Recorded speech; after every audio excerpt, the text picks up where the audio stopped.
minutes, but your phone's not in it, the tracker's not working? It's not going to pretty much register because my phone has to be like in the car. Oh, I see. So while I'm driving, I don't touch the phone, just pretty much drive. Right. Okay. You get like a discount from that? Yeah. Oh, nice. That's kind of cool that they do that. Okay. This friend, you don't know his name, associate, white, black? He's white. He's a white guy? Okay. Tall, short? He's tall. White, tall. Younger, older than you? He's like, I think he's 20 or 19, like that. 20 or 19? Okay. And remind me, how is it that you're familiar with him? Like, is he a friend of somebody's, or? Most likely, where my girlfriend was staying at, we pretty much used to be in the same apartment complex, and the neighbor I would go to, he would pretty much be there, just hanging out, smoking, but I never used to really, like, socialize with him, like, once in a while, like, hey, what's up, man, you know. So he kind of lives in your girlfriend's apartment complex? Where she used to stay at. And where was that? Crestwood apartment. Okay. Familiar with that? Yes. Crestwood apartment? Yep. Okay, cool. It's a newer place right next to the fire station, right? Yeah. Okay. All right. Do you have any tattoos, facial hair? No. No? Clean shaven? Okay. And no tattoos that you've seen? No. Brown hair, blonde hair, short, long? Brown hair. Brown hair? Okay. Short.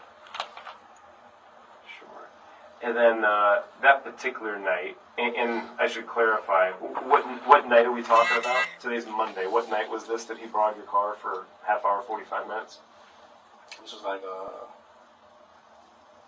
Saturday. It was Saturday night. Saturday night. Okay. All right. You remember about what time that was that he did this? I picked up Trevor at 11 from work. Does Trevor work at? Sorry, I didn't mean Trevor works in Robbins, Iowa at Lebowski. Oh, Lebowski's. Yeah. The bar? Yeah. Yeah, it's good food. Okay. So you picked him up at 11? Yeah. Okay. And then you brought him back, and then when you got back, you and Trevor start playing the game. Yeah. And then at some point, your other associate, friend maybe not, he's also hanging out at Trevor's place? Yeah, he was there, and he asked if he can use the car. Okay.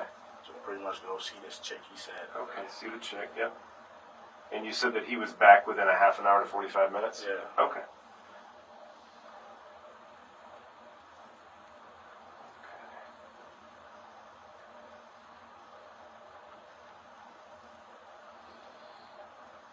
When he got back, did he talk about where he had been or anything?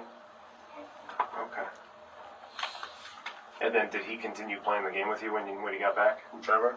No, the guy that brought the car back? Oh, no, I pretty much, it was getting late, Mm-hmm. and my girlfriend was getting impatient because she was like, well, you know Patty's door closed at midnight. And I'm like, yeah, it's late. So I'm like, hey, I'll just drop you back, and that was it. Okay. He just handed me $20. Oh, I went nice. to the gas station and got a pack of Black Mile, and that was it. Nice. Which gas station? Quick Star. Okay. You know which one it was? The Quick Star near what? It went near Burger King. Oh, okay. You know what we're talking about? Right by like the fountains and It's Hy-Vee, Edgewood. It's got. It's on the north side of the road.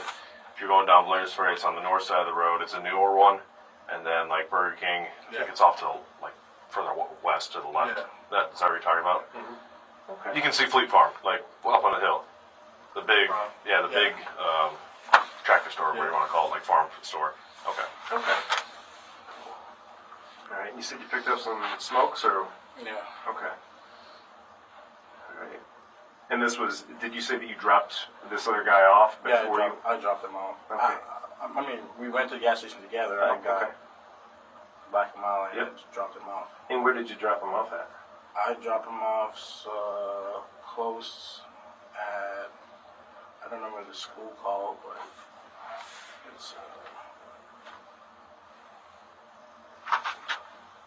it's almost by, what is this park called? it's not Ellis Park, but somewhere near a school called Roosevelt. Okay. Yeah. Yep. Sorry. Again, I'm not from around here, so I just hope that he's tracing. And so you're pretty sure this was not last night, but the night before, Saturday night? Yeah. Okay. All right. Just want to be clear on that. So okay. All right. So you dropped him off, and you don't happen to have, maybe it's in your phone, and you don't have your phone with you? Okay. Yeah. Would you have any way to contact him, like whether you're Facebook friends or friends on Snap or anything? I wouldn't. I don't have a phone, so I don't even know his number. The only way I'd be able to contact him is if I like see him. Okay. But his phone is pretty much shattered and everything. But Okay.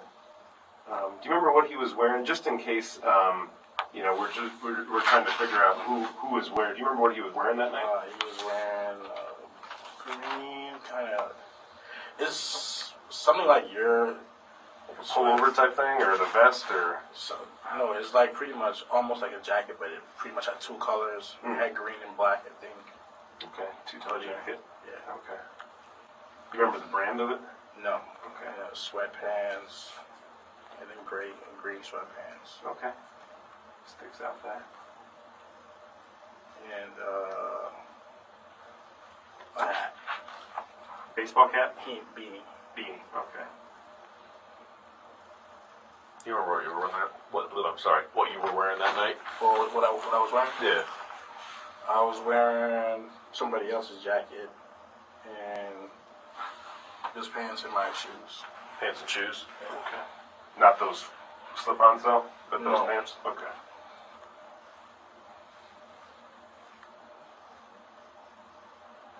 What color is the jacket that you're wearing? Just so when we Black. have to go get video or whatever. Black. Yeah. It was a black one.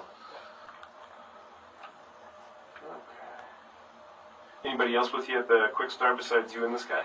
No, just us two. Just you two. Okay.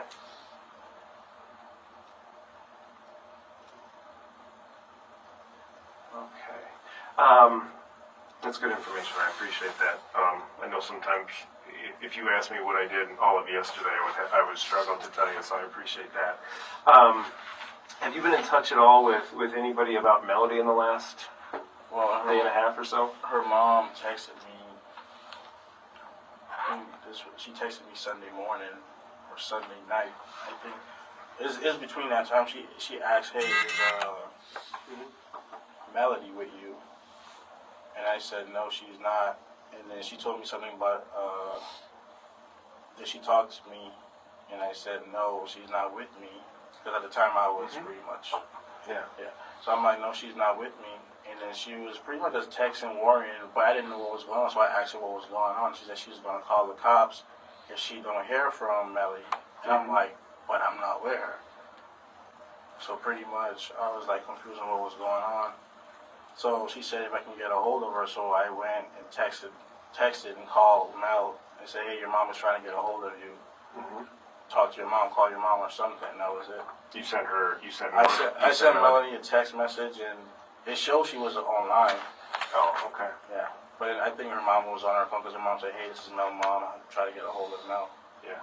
And as you said, you hadn't seen her all weekend. She had tried to link up with you on Friday and Saturday, but you're saying that you hadn't seen her at I all. kept saying I'm on my way and didn't show up. Right, you never showed up. Okay.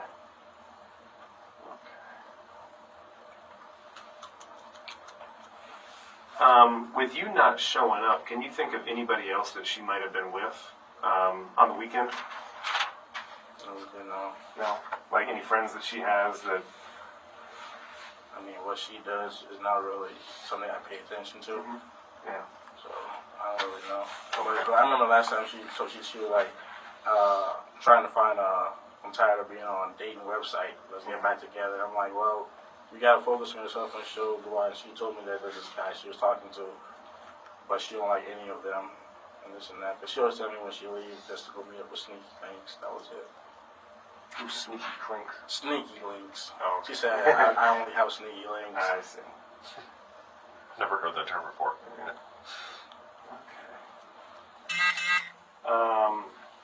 Okay. Well, I should probably try to bring you up to speed on where we're at. Unfortunately, a little over 24 hours ago, Melody was found. And unfortunately, she was found deceased. Really? Yeah, yep. And so we're still trying to evaluate what happened, why it happened, whether this was something that was something that could potentially be an accident or something that could potentially be reasonably explained. We still have quite a bit of information still coming in, but part of our job is to trace back from the moment that she was located and kind of work our way backwards in a timeline and build a timeline to try to essentially paint the picture, right? Paint the picture of how she wound up in the situation that she did. You kind of said, really, when I said that, had you heard from anybody or talked to anybody about rumors about her situation? Nah, it just surprised me just now. Okay, yeah. Because the phone I have, she pretty much got it from me. She like paid for it, and I couldn't make a call on it because it was off. Because she bought it from me, but I'm the one that's like pretty much making the payments and everything. Okay. So like we wasn't on speaking terms because I don't know. Like 1 minute she's okay with me, the next minute she's okay. Cause she's not okay because I'm with my ex-girlfriend. Yeah. Back and they don't like each other. Yeah. And she's pregnant, so every time I'm on the phone with one gets angry. So I pretty much got to walk away and talk to her for a bit and pretty much just do that. So. Yeah. Okay. What kind of phone did she get you?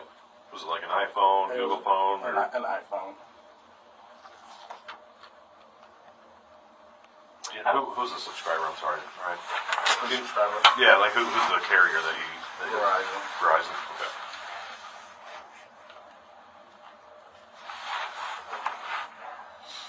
In general, how would you, I mean, I know things didn't work out between you two, but how would you describe Melody as a person? Annoying and goofy. Yeah. Good person? Yes, she is. Yeah. You smiled when you said goofy. Go into goofy for us. Well, like, with all the videos I have on the phone of us two, always being stupid, that's why I say she's goofy. Okay. Yeah. So one of the things that we as investigators do, maybe you've seen some cop movies or cop shows, but one of the things that we do is that as Tom and I are sitting here talking to you, there's a dozen other investigators out doing other things and assigned to specific assignments. And of course, you know, when a young lady winds up deceased and it appears like it's a questionable situation where she was located and how she was located, we're going to look at her life and figure out, like, okay, who are some of the people close to her? And of course, an ex-boyfriend pops up. And so one of the things that we want to do with you is that if you had nothing to do with her death, we want to be able to check your name off the list and move on. Okay, so I may ask you some difficult questions, but what we want to do is be honest with each other. That way we can do what's right for Melody, and then we can move on. If you didn't have anything to do with it, so be it, then we move on. So first question is did you have anything to do with her disappearance and death? You didn't? Okay. Do you know who did? No, not really, to be honest, no. And when you say, I'm a stickler for words, but you said not really? Is that not really, no. Not really means like I don't really know. Okay. Because this is just crazy. I just like talked to her like a couple days ago, and that was it. Yeah. Okay. All right. Okay. Okay. So backing up, I want to give you an opportunity to make sure that your voice is heard on this, because I don't want to jump to conclusions. But you know, about a month and a half ago, Melody received a text message, you know, that was a pretty graphic threat, and it was forwarded to her via like a text now number, and I completely understand how sometimes when when there's breakups, sometimes people can act immaturely and act irrationally. But do you remember sending her this text messages? And the reason I asked, because if in fact, you know, there was a text message sent to her by you, and you know there was some regretful words said, okay, let's get that on the table now, so we don't have to harp on it. So do you remember sending that message? I don't remember what message you're talking about, but I do remember she pretty much called me, yelling, screaming with the threat. I said, she told me that, well, I hope you go to jail, you effing nigger. I'm like, what is going on? Like, why are you like, what's wrong with you? She was like, you texted my phone. I'm like, how did I text your phone? That's not even my number. You know my number. You literally call my number. The numbers are not the same. They're like, and she was like, well, somebody did. I'm like, no, I didn't. That's not me. Like, me and you broke up on good terms. I told you, say, hey, we can still be on good terms. You can still hang out if I have a chance to. But why would I text you on some BS when I had no problem with you just but that one day when you were just pretty much acting out on your on Christmas? I'm like, there should be no reason for me to text you like that. Right. Okay. So like if we were to do a deeper dive on that particular text now number, there's no reason why it would come back to you or a device that you had access to, right? No. Okay. So you're saying unequivocally that was not you? That was not me. Okay. Because she showed me the text, and that was not me. Okay. And she said some unkind words to you when she forwarded you the text message?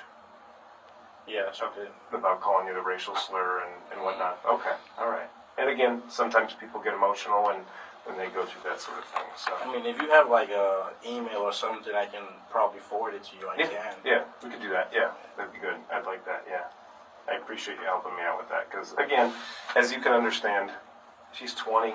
You know, whatever she did, she didn't deserve to lose her life. And so, you know, not only are we trying to figure out what happened to her, but we're trying to figure out what the intentions were of how she got there. Like, we work a lot of different cases with a lot of different people, and sometimes I categorize people by drawing a line down the middle of my paper, and I think, yeah, some people are just, unfortunately, really bad human beings to the core. And then there's another side where it's just like, well, you know, they made some poor decisions, and they were hanging out with some characters that were not good characters, but it doesn't mean so we're trying to essentially establish what's what. Okay, so one of the things, as you know, we have your vehicle. Okay, it's downstairs. And I want to ask you this question, because if there is an explanation, I want to get it out there. But is there any reason why, if we were to search your vehicle, the front driver's area, the back seat area, the trunk, is there any reason that we might find evidence of Melody in there anywhere? Well, in my back trunk, there's a bunch of clothes, my girlfriend's clothes. There, because we're moving out. Because we moved out and we never really find a place to settle down, so all of her clothes are in there. Okay. And this is Patty's clothes? No, my girlfriend's clothes. And what's her name? Nakia. Okay. Patty's are... So, okay, so there's going to be Nakia's clothes back there, because you're in the process of moving. Yeah. But items specifically to Melody, is there going to be any clothing or items or anything related to her in the trunk, in the back seat, in the front seat, anywhere? There was just this one bag, this garbage bag. I don't know. Well, it's my girlfriend's garbage bag, because we got it from the Cedar Rapids garbage. I forget what we call that place, but it's a green bag. Okay. Like one of those one bags, they call it? Like trying to help out clean up stuff? Yeah. Okay. I know what you're talking about. Like a plastic shopping sack almost? Yeah. Okay. And what would be in there? Some trash, because when he handed me the car, it was dirty. And when I pulled up to Patty's apartment, my girlfriend was asleep at that time, and she figured out I was there. She said, hey, can you grab me a blanket out of your car, because it's cold? And then I just went in there, and there was some trash laying around, so I pretty much touched the trash and then put them in the bag, and I just pretty much closed the trunk and went inside. That was it. After I came back from dropping the dude off. Okay. So you drop off the dude at the Roosevelt area. Yeah. Quick start to Roosevelt. You drop him off. You go back to Patty's. Park. She asked you to go out and get something of hers out of the trunk. Yeah. And you see that there's this green sack What makes you think that Melody's stuff is in there? I'm not saying her stuff is in there, but I'm just saying like in the back, like in my backseat, there was like some bottles and containers and stuff that was like dirt, trash people left at the back when I give rides to. Okay. So I pretty much just seen the bag and I just took him and put him in there. Okay. And that was it. Yeah. And was the bag already in the car when you went out there? Yeah, it was in the car, in the back seat. In the back seat. I mean, in the back trunk. In the back trunk. Yeah, because okay. they're my girlfriend's bag, and she left them directly in the back seat where she always sit, in this little pocket Okay. where all my condoms are. Yeah. She left it there, and pretty much that was it. When I went in the back, she told me to get her blanket, and I was like, what's this green bag doing here? So I just pretty much just looked inside of it, and I just threw all the trash in there. And Okay. When you looked inside of it and see, like, what's this green bag doing here? When you look inside of it, was there anything inside of it? there was some shoes. I thought there was hers, some pink shoes. You thought it was Melody's? I thought it was my girlfriend. It was your I said, girlfriend. like I said, Okay. we have Yeah, all yeah. our clothes and blankets and stuff. And then you went up to the back seat and cleaned out that and put it in the bag as well? Yeah, there's some bottles and stuff like that. Okay. Gotcha. Okay. So this is right where my vehicle was taken. Pretty much the window is, my car is parked here and the window is here. So when she seen me, she got up and said, hey, I'm cold. Can you grab me a blanket? So I just went outside, opened the trunk, and I was like, which blanket? She was like, just grab me one. So I just grabbed her a blanket. And I was like, anything else? She was like, no. So and I got some extra shirt and pants. Okay. That was in the back trunk and we brought it inside because we just moved out of the apartment. We're not trying to like bring a lot of clothes in the patties because she's got moved. Yeah. So that was it. So like any trash that I would see in the car, would just pretty much Yeah. keep a big garbage bag just to throw it out. Right. Yeah, I do the same thing. So when you see that green bag, it's empty, and you take that opportunity to go out and get the bottles and whatnot, what else did you throw in there? I throw bottles in. And by bottles, drink bottles? Yeah, drink bottles. Yep. And pretty much whatever was not in. I didn't need like gloves. Uh-huh. Yeah, that was it. Some gloves she was wearing, and some cardboard, some, I would say like, what it was. Just some cardboard and some plastic bags like that. Oh, sure. In there. Yeah, just miscellaneous garbage and whatnot. When you said gloves that she wore, who wore? No, I said gloves that she wore. It's a black glove. It was cold out. So I handed her the gloves so she could wear, and she was like, she don't want it because it's too big, so I pretty much wore it because it was cold out. Okay. And this is Nikia? Yeah. Okay, these are Nikia's gloves? Okay, got it. Are they like, rubber gloves or like winter gloves, like, like for snow or like well, my mom gave my mom cotton ones? Yeah, my mom gave them to Okay. me, so Okay. she couldn't fit her hand, so I just threw it in there. Okay. All right.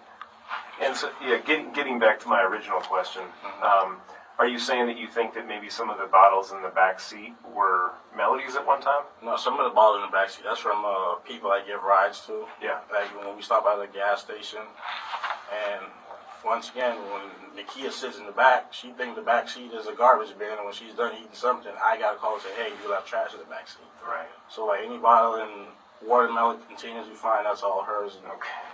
so I say, hey, I always keep a little trash bag in there, so when you're done eating, they're in there by trash, throw it and stuff. Yeah. Yeah. And forgive me for harping on this. I probably sound like I'm a broken record, but you can understand. I just need to make sure that I figure this out. But what items, even inside the bag, maybe, do you think might be Melody's? I have no idea. I didn't really look in the bag, but there was just some gloves I seen, kind of ran through it a little bit, but I just assumed they were garbage because there were garbage in there, and that was it. Okay. Okay.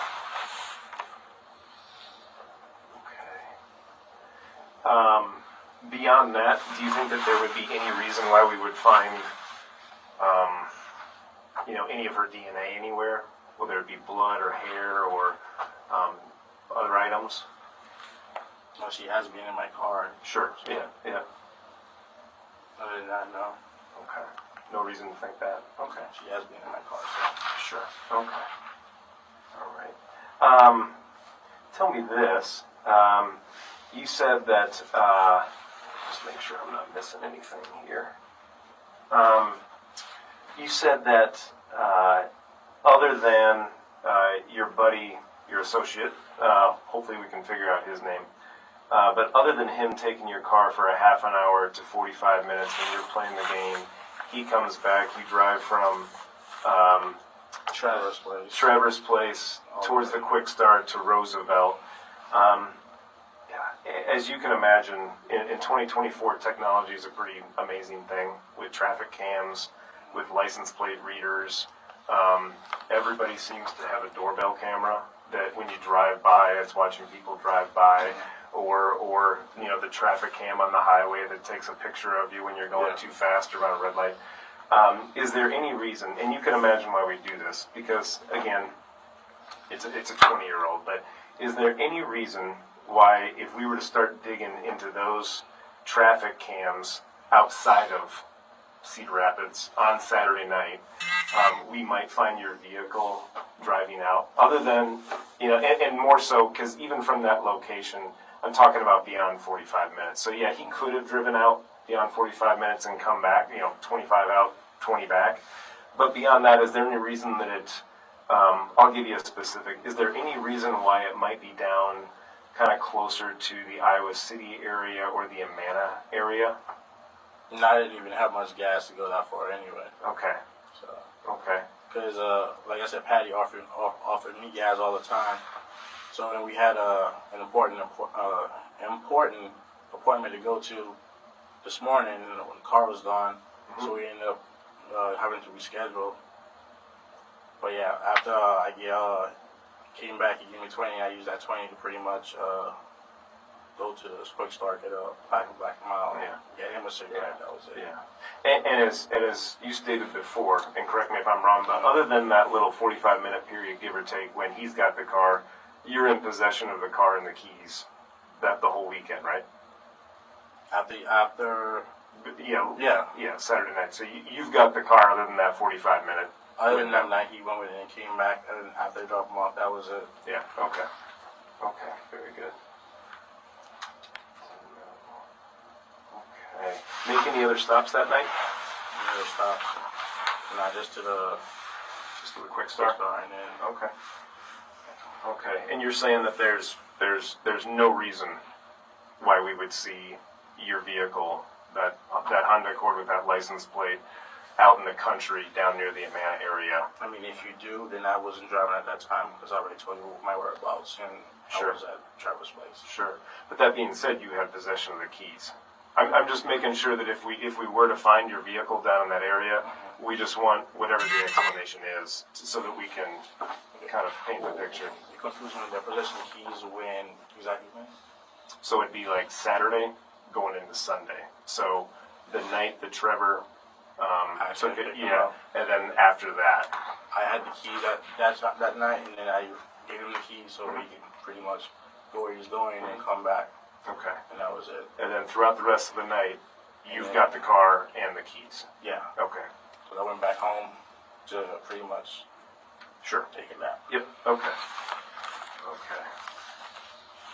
Make sure. Is there only one set of keys for your car?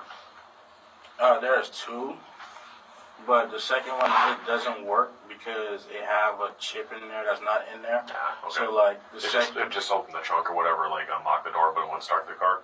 Is that how it works? Yeah, it won't start the car. Okay, gotcha. Right on. And the thing is broken, so I pretty much I always keep it in my pocket just in case, like, if the car is running and I'm out, there's this thing I always do, I will trust the keys in the car, because I was thinking it will lock the keys in the car, so I just keep that broken key, so that way I can get in. Mm-hmm. Okay. Yeah.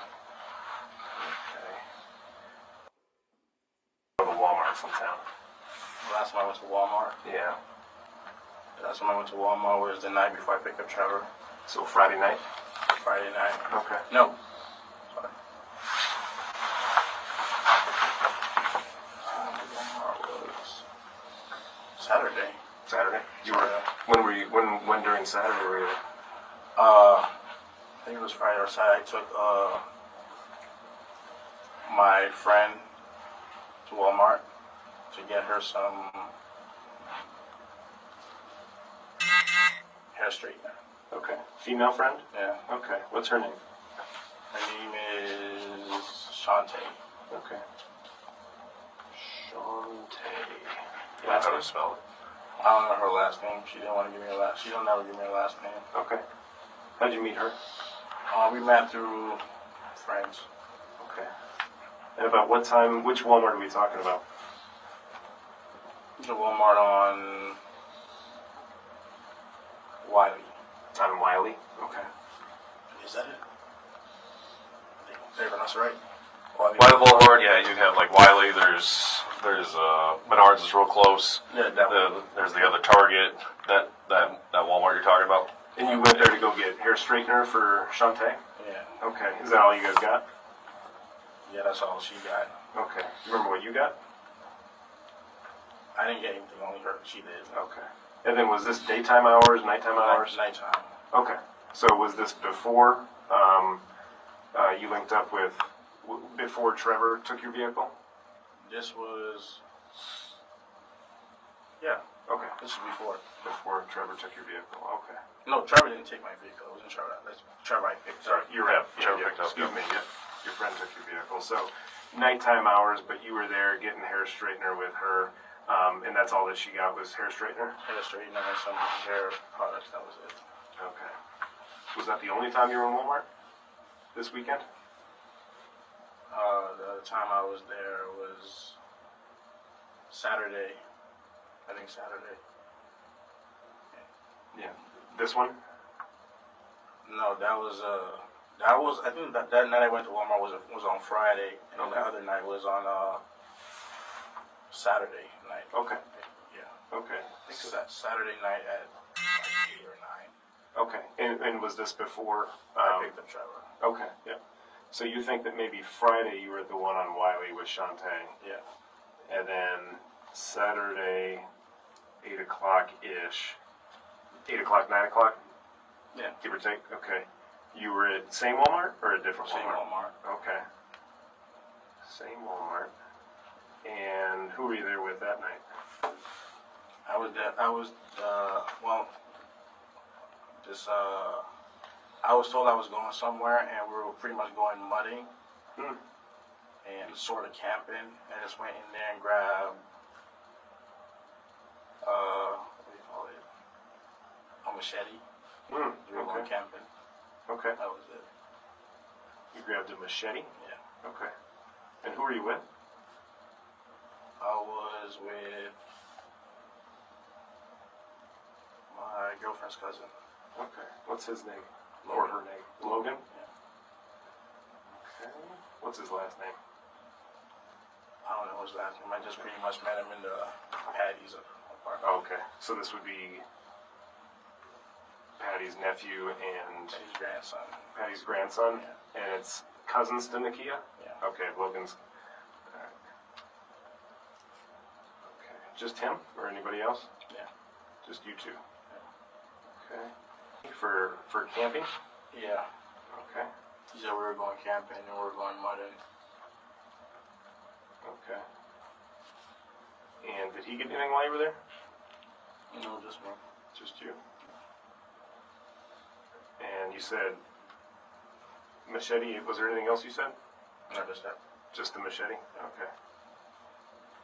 Okay. And did you at any time go camping?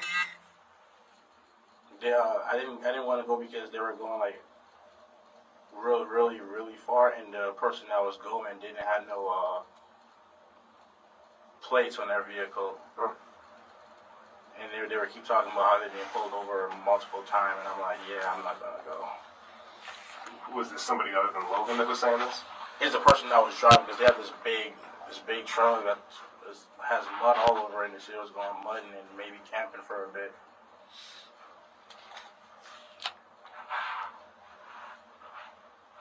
But it was just Logan that was with you at Walmart? Okay. And all you got was one machete and nothing else? Yeah. And I'm not too familiar with camping or mudding, but forgive me, what would be the purpose of getting a machete for going camping? I'd probably say protection. Oh, okay. Because we were going like, I don't know where we were going, but they just said we're going mudding, and we might camp out for a bit. Okay. So I was like, hey, if I'm going camping in the middle of nowhere and and I can't see nothing, I'm grabbing a machete. Oh, okay. Okay, but you never wound up going camping? No. Okay. And you said the reason you didn't go camping was because of... They changed their mind last minute. Okay. Who's they? The driver. Okay. And you don't know who the driver I was? don't know who the driver was. Okay.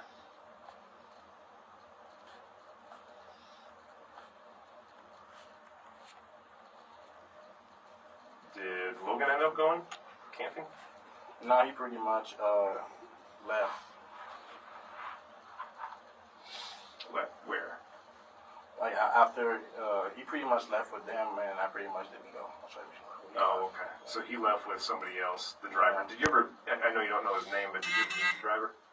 No. Okay. You just... He was on the phone, I see. asking who's all was going. Okay. Yeah, I'm not gonna go. All right. And then was this discussed on Saturday? Before you guys went to Walmart? Like, did you guys decide this, like... We planned it from Thursday, Okay. but they said they were going to do it like Saturday because that's when the driver is off. Okay. It doesn't work. And it was your idea that, okay, if I'm going to go camping the way that you guys described this, for your own personal protection, you need to get a machete? Yeah, because they were pretty much hyping it up, saying it's in the middle of nowhere, it's dark, and there's creepy stuff. I'm like, yeah, I'm grabbing a machete. Okay. I don't know about y'all. Okay. Okay. Where's that machete now? It's in the car. It's in the car? Yeah. Okay. Did you ever take it out of the package? Yeah. Okay. So where in the car is it located? By my driver's side, in between the seats. Okay. All right. Did you, once you take it out of, did you took it out of the packaging? Yeah. And you have it down in between the seats? Yeah. Did you practice with it, use it on a piece of wood, swing it around, anything like No, that? I just grabbed his paper and did that. Pretty sharp? It's sharp. Yeah, okay. Okay, but ultimately, you never went camping, so... And that's why he kept it there. Okay, you just kept it there. Okay. Okay. But just that one machete and you didn't get anything else. And this would have been before you linked up with Trevor and the other guy playing the video game. Okay. Couple things. Going back, are you and Trevor pretty close? Trevor? Yeah. Not really. Not really? Do you know him to be pretty honest? Trevor? Yeah. Yeah. Okay. So part of what we do is that it's not enough for us just to sit down with a person like you and us to finish up the conversation, shake hands, Tom and I leave, and then we say, well, McKinley seemed pretty honest, seemed pretty genuine. What we've got to do is, even if we feel that way, we have to go and corroborate all the information. So part of what we'll do is we'll talk to Trevor, we'll talk to Nakia, we'll talk to Shantae, and we'll talk to Logan. Okay. Is there any reason why they might have a different story than you do? The only one that will probably have a different story is probably Logan. Okay. And why do you say that? He's a hothead. Okay.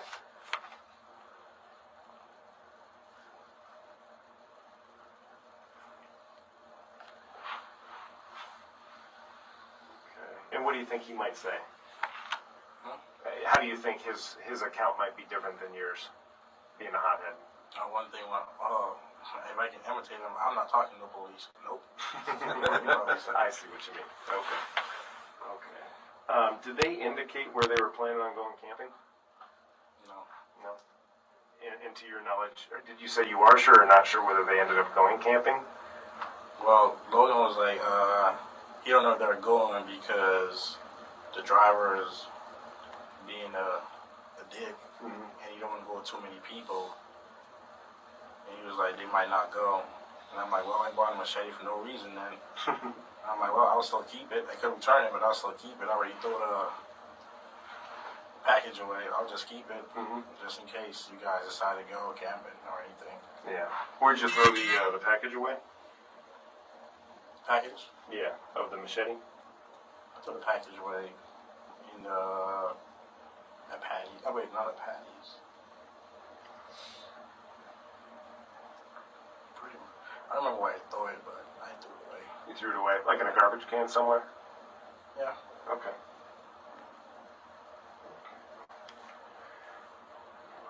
So, how you doing? Do you need a break or anything, or? No, I'm just wondering. Like, Real quick, if you do need some water or food, let me know.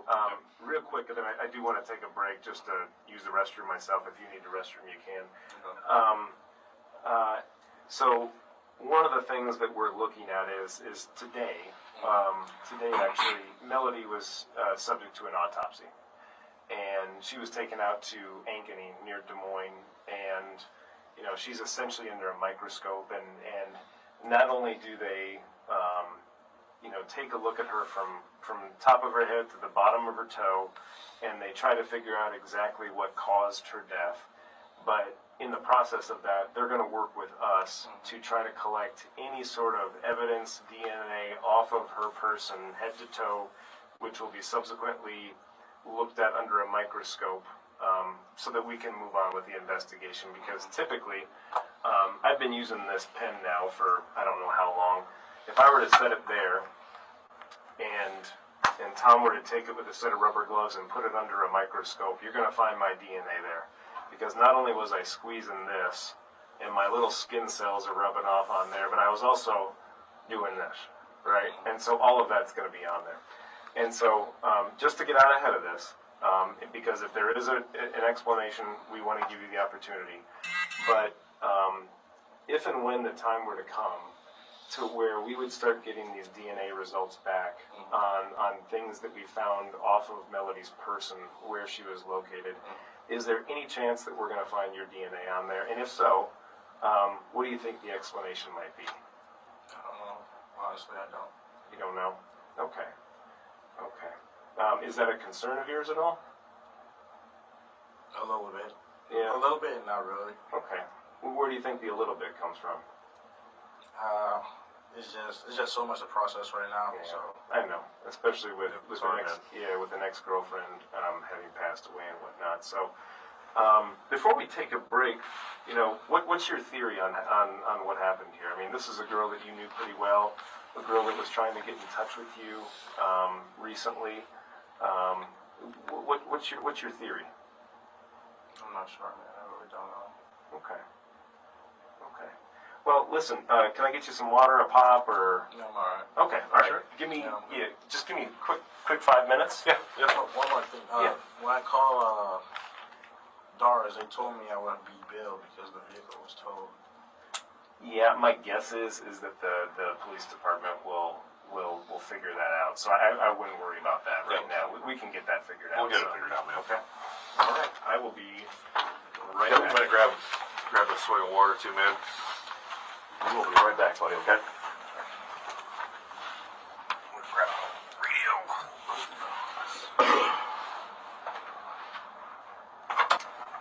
Hey, sorry to keep you waiting, man. I know you say you didn't want anything to drink.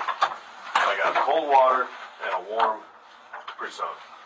All yours if you want, brother. Quick question. Is there a way I can make a call? Yeah, sure. Just by yourself, or you want to use my phone, or? You guys can stay if you want. Yeah, sure. Who do you want to call? The person that gave me a ride, they said they're going to be out for like half an hour. Cause Are they out there now? I don't know. They say they'll give me half an hour. Then I'm not out about half an hour. Then they're going to leave because they have to get back to me. Okay. Well, I tell you what. No matter what happens, we'll figure that out when we get done. Okay. Can I have one of the guys call them? Would that be okay? Just let them know that we're still talking. Okay. What's the number, man? It's Patty's number. It's Patty's number. What's Patty's number, real quick?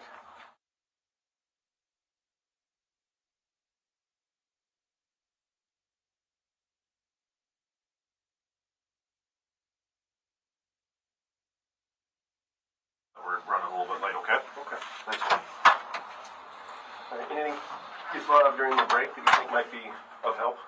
No, I'm just pretty much going to be done with this because this is just too much. Mm-hmm. Yeah, I know. It's difficult situation. Shouldn't take too much longer, but we had a chance to talk to Nakia just about establishing timelines. Any reason that she might say that you were not at the house for an extended period of time on Saturday going into Sunday? She didn't know because I told her I was coming back, but I was just pretty much hanging out. Okay. Because she's not supposed to know I'm hanging out with Trevor, you know? Oh, I see. Okay. So you were always at Trevor's? Okay. Morgan Creek Park. That's a spot that's been kind of new to me. But do you remember the last time you were hanging out there in a parked car? Morgan Creek Park? Yeah. That's close to my house. Mm-hmm. The last time I was there was when I took Shantae and her kids there. Mm-hmm. To play. Okay. And about how long ago was that? 2-3 weeks ago. 2-3 weeks. Okay. And you haven't been back there since? No. And maybe, Tom, you can describe, just so we're on the same page of where Morgan Creek Park is, where that is, just to make sure we're on the same page. It's not, so just making sure we're not talking about Cherry Hill in Morgan Creek. Cherry Hill is like, I would say closer to your parents' place or your place, and then Morgan Hill is like, I don't know, like maybe a half mile away, and Morgan Hill goes further back in. It's a lot bigger park with like the playground looks like a spaceship. Is that Yeah. right what we're talking about? Yeah, that's where I took it, yeah. Okay, cool. And you haven't been back there in the last 2 or 3 weeks since that time? Okay. And when was the last time you were down in the, like, Amana areas? Do you know where that's at? I used to work out there at Whirlpool. Oh, okay. Remember the last time you were there? The last time I was there was when I was coming from that side of town picking up somebody from Vinton. Okay. Yep. All right. About how long ago was that? Just like a month. Okay, a month ago. And so you're saying that when you took off and Nakia didn't really know where you were for a couple hours, it was because you were at Trevor's. I was hanging out. At Trevor's. Yeah, because usually she don't like me, you know, being out late. Because she always assumes that I'm doing stuff I shouldn't supposed to be doing with other females, and Sure. if she's pregnant, she just leaves me with me. How far along is she? She's due in April.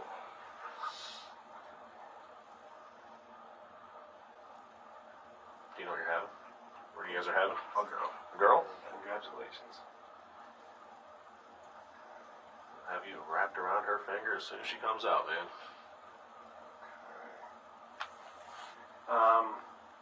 One thing, we've been through a lot in the last hour or two, whatever it's been.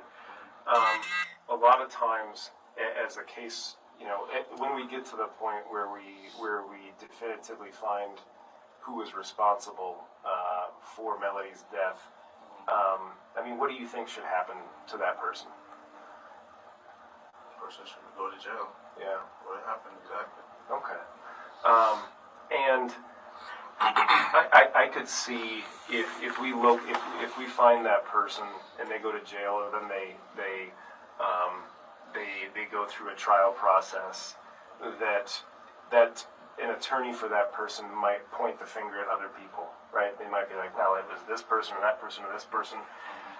If asked to down the road, if we're in a trial setting at some point, and you're asked to, you know, basically swear under oath, is essentially what we just talked about, something that you would be willing to, like, yes, I swear under oath that this is 100% accurate. Yeah. You would? Okay. All right. Okay. Well, as you can imagine, McKinley, I haven't lied to you, you know, at all today, and I'm not going to. I'm going to be straight up with you. As I mentioned before, you know, we have your car, and the judge has given us the authorization and the direction to do a search warrant on that car. So that's actually in process as we speak. We've also had the opportunity to review a lot of evidence that's come in that we've been pretty fortunate to get in just a small amount of time. And at this point, unfortunately, the case facts clearly indicate that you were at least partially responsible for Melody's death. And up to this point, like I said, I've been completely honest with you, but it's very clear that you haven't been completely honest with us. Is it because I pretty much touched what was like in the bag or anything? Because no, it doesn't have anything to do with that. Yeah, we're way beyond that. The amount of evidence that we have at this point goes well beyond just DNA touch evidence. Like, this is becoming, it's a case that's really come together, and it's not so much a question of if McKinley was involved, but truly from our standpoint, McKinley, it's a question of why. Okay? And as I said before, we kind of draw a line down a sheet of paper, and you know, we talk to some people that are really, really bad guys, and just bad to the core. And then we talk to some other people that, you know, they make some poor decisions that in hindsight they probably regret, but ultimately they're not necessarily bad people. And I'm trying to ascertain, you know, on what side of it you land. I'd like to think that you're on the good side and just made a rash decision and things spun out of control, and in hindsight, if you could go back and take a few things back, you would. But based on what we've talked about so far and the description of the last 36 to 48 hours, it's very clear, very clear. And again, I'm not going to lie to you, it's very clear that you were directly involved in all this. And again, I want to understand what was going on in your head as you were doing this. Was this something that just got taken out of context, or something that got out of control? Like, maybe you had one set of intentions going into it, and then ultimately exactly what it was. I wasn't involved in anything. I was actually where I said I was. I literally was down the street from where I was at. Okay. From Patty's house, exactly. Right. Yeah, and unfortunately, the case facts don't indicate that at all. Like I said, when I grabbed the bag, I looked through it. I seen some stuff, but I didn't think anything of it. Yeah, and unfortunately, McKinley, that bag occupies about 5% of everything that we've looked at. Everything. Okay, wow. Between the scene there, and I get that this can be difficult to talk about, but again, it's not so much a matter of if this is the way it happened. We know how it happened. Wow. We know exactly how it happened, but what we don't know, McKinley, is why. Okay. And if this was someone else's idea and you were just kind of along for the ride, and things got blown out of control, and you get past a certain point of no return, and okay, I'm committed, I have to do this. Okay, well, I can understand that. I don't necessarily agree with it, but I understand it. But that has to come from you. Okay? I can't just make that assumption. We have a saying in the cases that we work that evidence is very cold. Okay? You look at a DNA report and it's black and white, it's very cold. You look at evidence, it's very cold. It's not until you're able to sit down with someone like yourself and they're able to explain why something happened and some of the mistakes that were made and some of the decisions that were made, and maybe in hindsight you regret, that all of a sudden you kind of understand the whole scope of it. But right now it's a very cold case, if you will. We're just looking at evidence, and it's stacking up. It's not until we get a chance to talk to you where you can explain, like, okay, I understand, I was scared. I was scared in the first hour and a half of this interview, and this is why I was mistruthful about the trips to Walmart and the trips to Quick Star and where I was and who I was with and the machete and all these things. But now, let's be real, okay? Yeah, I am real. Like, we've gotten through the first couple chapters. I want the next version that we talk about to be the last and final version. I understand why you're apprehensive about this stuff, but this is a good opportunity for you to help us understand what exactly we're looking at here. Because if you just look at the case facts and you look at what we've talked about so far, I mean, it doesn't look great in terms of what type of person you are, okay? I want to be able to say that, hey, listen, McKinley's not like that, okay? He got himself in over his head, he let his temper get the best of him, and made some mistakes that weren't a representation of who he was, okay? I want to be able to say that, but I can't right now, because we're not there, because I don't think I've heard the true side of the story from you yourself. I understand the resistance, but at this point, case facts are just mounting. Evidence is mounting. What's in the trunk? What's on surveillance? What's evidence? What phone records indicate? what our autopsy indicated today. Things had piled up very, very quickly. And in the one area where I don't think we've gotten the truth from yet, I know that we haven't gotten the truth from yet, is you. Like I said, man, we're not going to lie to you. And I'm not going to lie to you because, like I said, I was hanging out, pretty much hanging out. I just pretty much just get everybody rides to everywhere. If they drive, I'll stay in the driver's seat and let them drive, pretty much. Yeah, McKinley, with all due respect, we're beyond that point. Okay? When I sat here and I listened to what you said, I wanted so much for you to give me something that aligned with all of our other case facts, but it didn't. And so that's why I was asking those hard, difficult questions, because it's like, all right, maybe McKinley came in here and he's just a little bit upset and regretful about what he did, but I want to give you the opportunity to tell us what the real truth of this matter was, okay? Because right now we can both agree that we have not talked about this yet, okay? The guy said if I want to be done with this, I can be done with this and I can leave because this is just too much for me right now, man. Okay. Okay, and that's completely up to you. If at some If I point, gotta come back to you guys, I can, but this is just really too much for me right now. okay. So what are you saying? I just want to be done and just leave, like you said. Okay, all right. Well, listen. If at some point, whether it's tonight, tomorrow morning, tomorrow afternoon, you're in a position where you've had a chance to think about a few things, and you think, you know what? Upon thinking of a few things, there's a few things that maybe I didn't get on the table that I would like to get on the table. I'll let you know right away. We're always gonna leave that door open for you. Okay? We're always gonna be fair with you, and we're always gonna be open to having that conversation. Okay? Okay. All right. A matter of fact, you just to not waste time, you can just write your number down so I can call you personally, so I can just talk to you. Because like this is just Yeah. too much. Yeah, I can do that.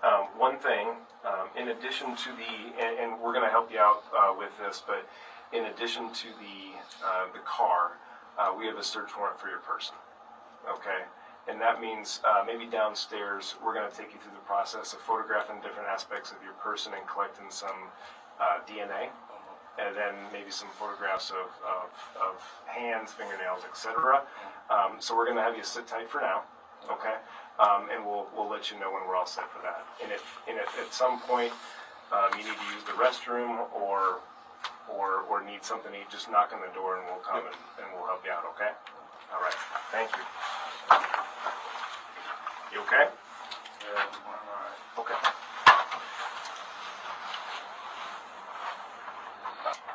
Hey, we're gonna head downstairs, okay, dude? I'll let you go.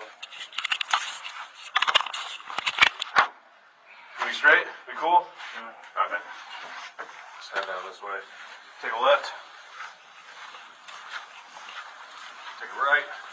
Don't kick those over. Let's just let people know that we're talking. On the left.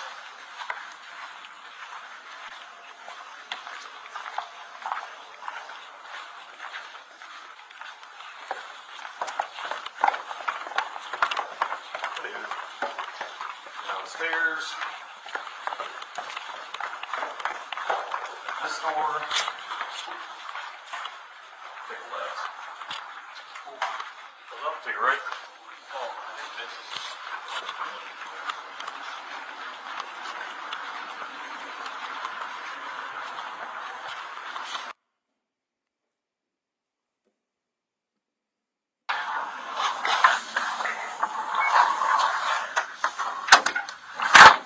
Hey, man. Understand that you wanted to talk a bit more. Okay. All right. Well, everything still stands. If at some point you want to stop talking, it's completely up to you. But I think where we left it, we're at least courteous to each other. And if there's things to talk about, let's get them out on the table. Okay? Yeah, so the first interview is pretty much accurate, but there's some things that was left out. Okay. And I talked to my girlfriend before I went downstairs. She told me that the cops were there. Are they still there? Because I just want at least one to be there. You want the cops to be there? At least one just to be there because I don't, just to protect my family and my girlfriend over there. Okay. Who are you worried about? The person that pretty much did this. Okay. And who is that? his other kid I was with. Okay. And the last time I did talk to Mel was pretty much 3 days before this happened. Okay. My phone was off, and like I said, she told me if I want to meet up or anything. I was like, my phone was off. Is there a way you can probably give me a few dollars so I can pay it? She said, okay. She'll pay. How much is it for? And I said, it's pretty much over like $300 to $400 because it's paid monthly and it's not fully paid off. So then she said okay, and then I was with my girlfriend and Patty, and then minutes later my phone just started working again. So I assumed she turned it on. And this was a few days. This was like, Are we talking Wednesday, Thursday, Friday? yeah, Which one do you think it was? it was like Thursday. Okay, Thursday. Your phone gets turned back on when you're with Patty and Nakia. Yes. Okay? Okay, go on. So she said if you wanted to hang out or anything. So I was like, I'm pretty much busy running errands. When I'm done, I will let you know. So the other dude, Well, wait a minute. When she says, do you want to hang out, you say you're busy running errands, I'll let you know. I'll let When you is know. that? what was that? Yeah. That was Friday.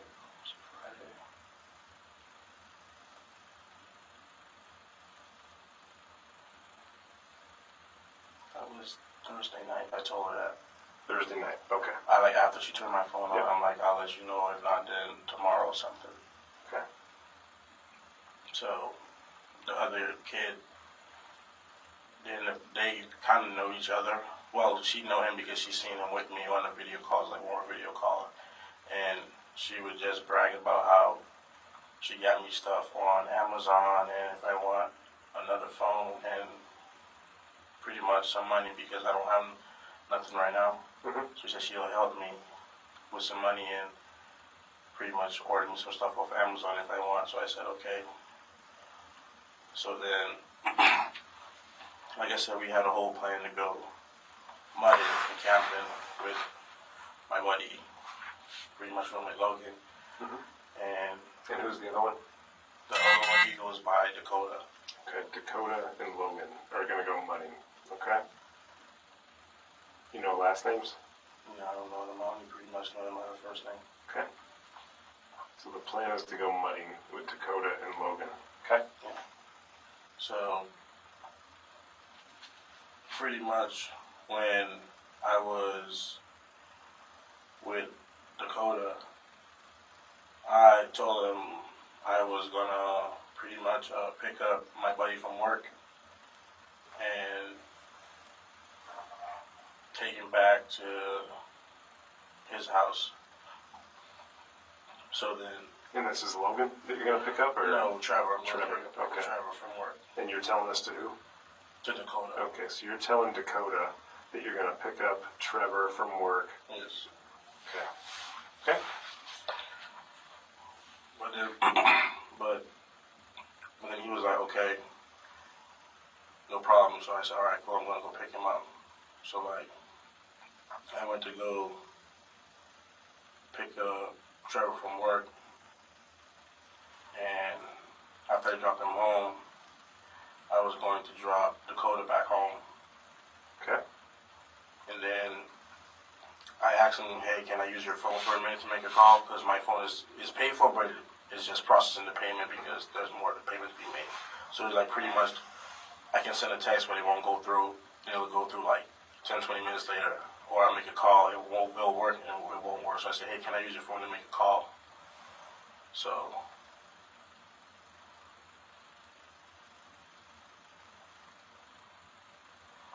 I texted Mel and say, hey, I'm doing something right now, I'll be on my way. She said, well, can you be here before 11? So I said, yes, I can. Just give me a sec, because I'm pretty far. Okay. So then, when I went there, I picked her up. She said, well, what's the plan? So I said, well, you're going to go spend the night with me, after I dropped Dakota off. And then she said, okay. And when you picked her up, was Dakota with you? Yes, she was with me. Okay, so it was just you two when you picked her up around 11? Yes. Okay.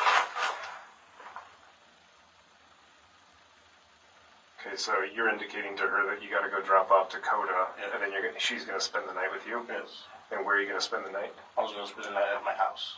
On Belvedere? Yeah. Okay. Okay. Okay. Because she has been there before. Okay. So she was just in the back, just vibing to the music, and we're just talking, having fun. But Dakota seemed a little off. Like he didn't really want to leave yet. Because then I was like talking to him, and I was like, hey, so what are you getting me from Amazon? And she was telling me that she's getting me some clothes, and if I want, she can order me a new PlayStation 5. And then he was like, damn, you must have a lot of money to be spending on him like that. And then she was like, yes, because she loved me. So then he was like, well, can we just ride around for a bit? I'm like, hey, I don't have that much gas to be riding around like that. Dakota wants to ride around a little bit? Yeah, he wants to ride around a little bit. And he's in the passenger side, you're in the front seat? And Mel is pretty much behind. Okay, and she's vibing to the music? Yeah, she just laid down. Okay. Why is she laid down? Is she drunk? Is she high? No, she's just pretty much just laid down like this. Slouched? Yeah, just Okay. on her phone. On her phone. Okay. Okay. So he wants to stick around and continue driving around, and you expressed that you don't have much gas. Much gas. To pretty much be going up and down like that because I have this anxiety driving late at night because of the simple fact, too many times a cop would just turn around and just follow me for a good minute. So I'm like, hey, I'm just going to drop you home, and then me and her are going to go hang out at my place. Okay. So he was like, well, we can cruise around for a bit. And then pretty much it took a turn when she started arguing with him because he was like, you're being a little bit too bitchy because she was complaining about the song and shit. And I was like, hey man, chill the fuck out. Okay. So then all of a sudden he was like, he knew this one park, let's go to it. And I'm like, where is that? He said, Cherry Hill Park. And I'm like, that's literally close to me. He was like, yeah, let's go there. So I went there. And then there was this other car that was parked there, and he was like, yeah, there's people here. Let's go to the other one.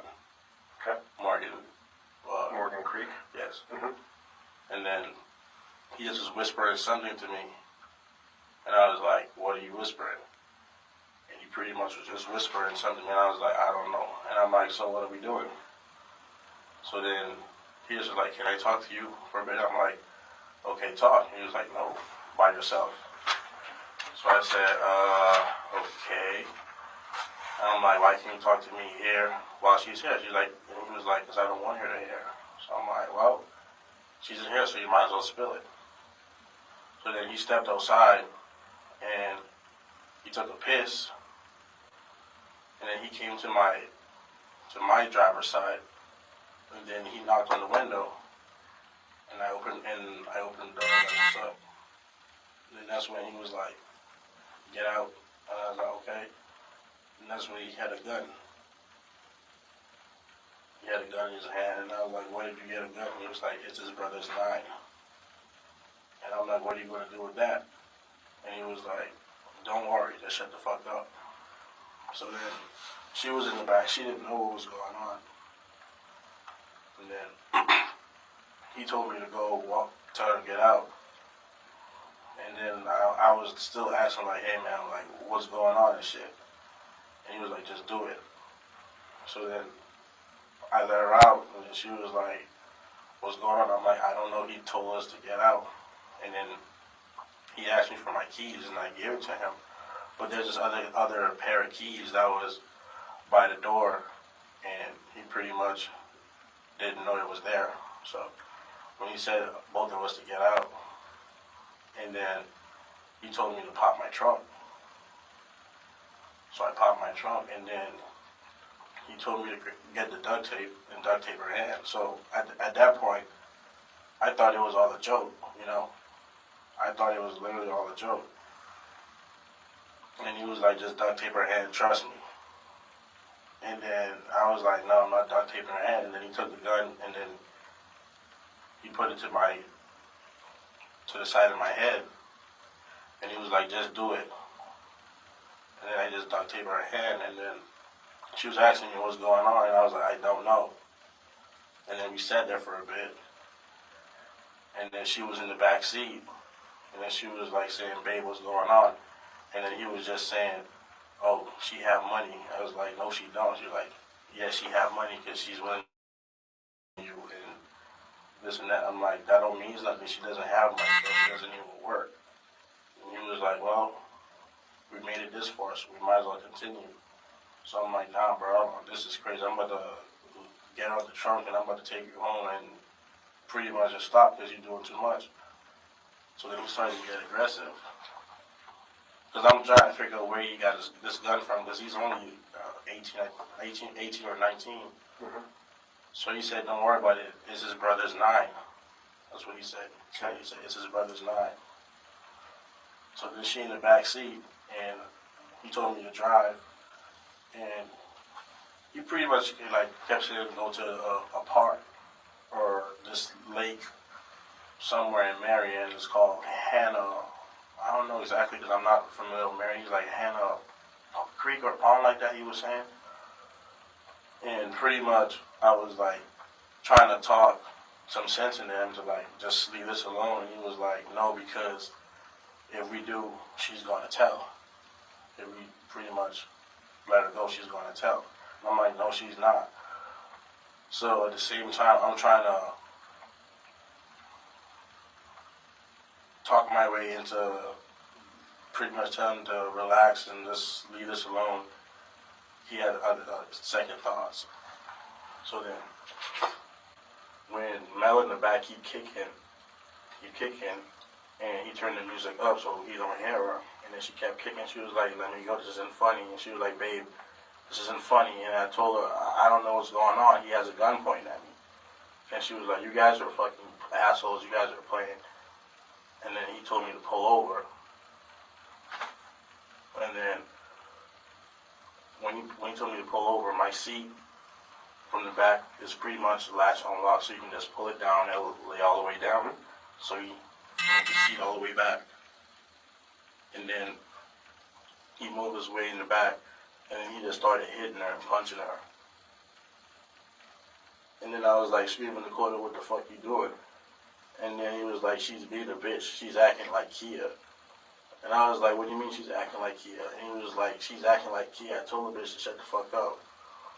So then it was like, we done made it this far. Like, we gotta do it, because if we don't, we're going to jail. I'm like, Dakota, I really don't care. Just please let her go.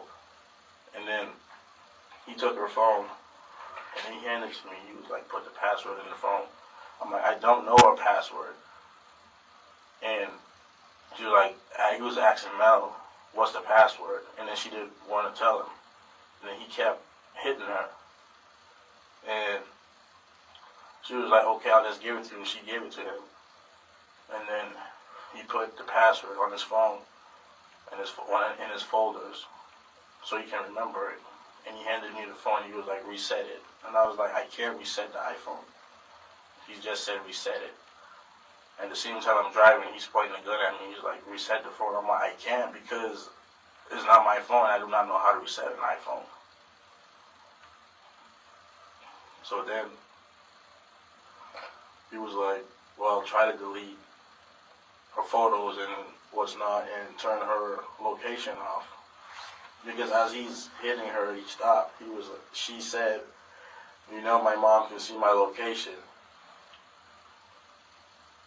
And then when she said that, I remember her. She does have her location on. So when he told me to turn it off, I turned one location off, but I left the other one running, and he didn't know. Okay. Which one did you turn on? Which one did you leave off? I turned off the Snapchat, and I left the Live 360 on because that's constantly running. Okay. So I said, here, I tossed the phone back at him. He said, okay. And he said, is all the location off? I said, yes. And I was like, bro, can we just stop? And he was like, no, we gotta go. We gotta keep doing it because if we don't, then you already see she's bleeding like that. She's going to tell.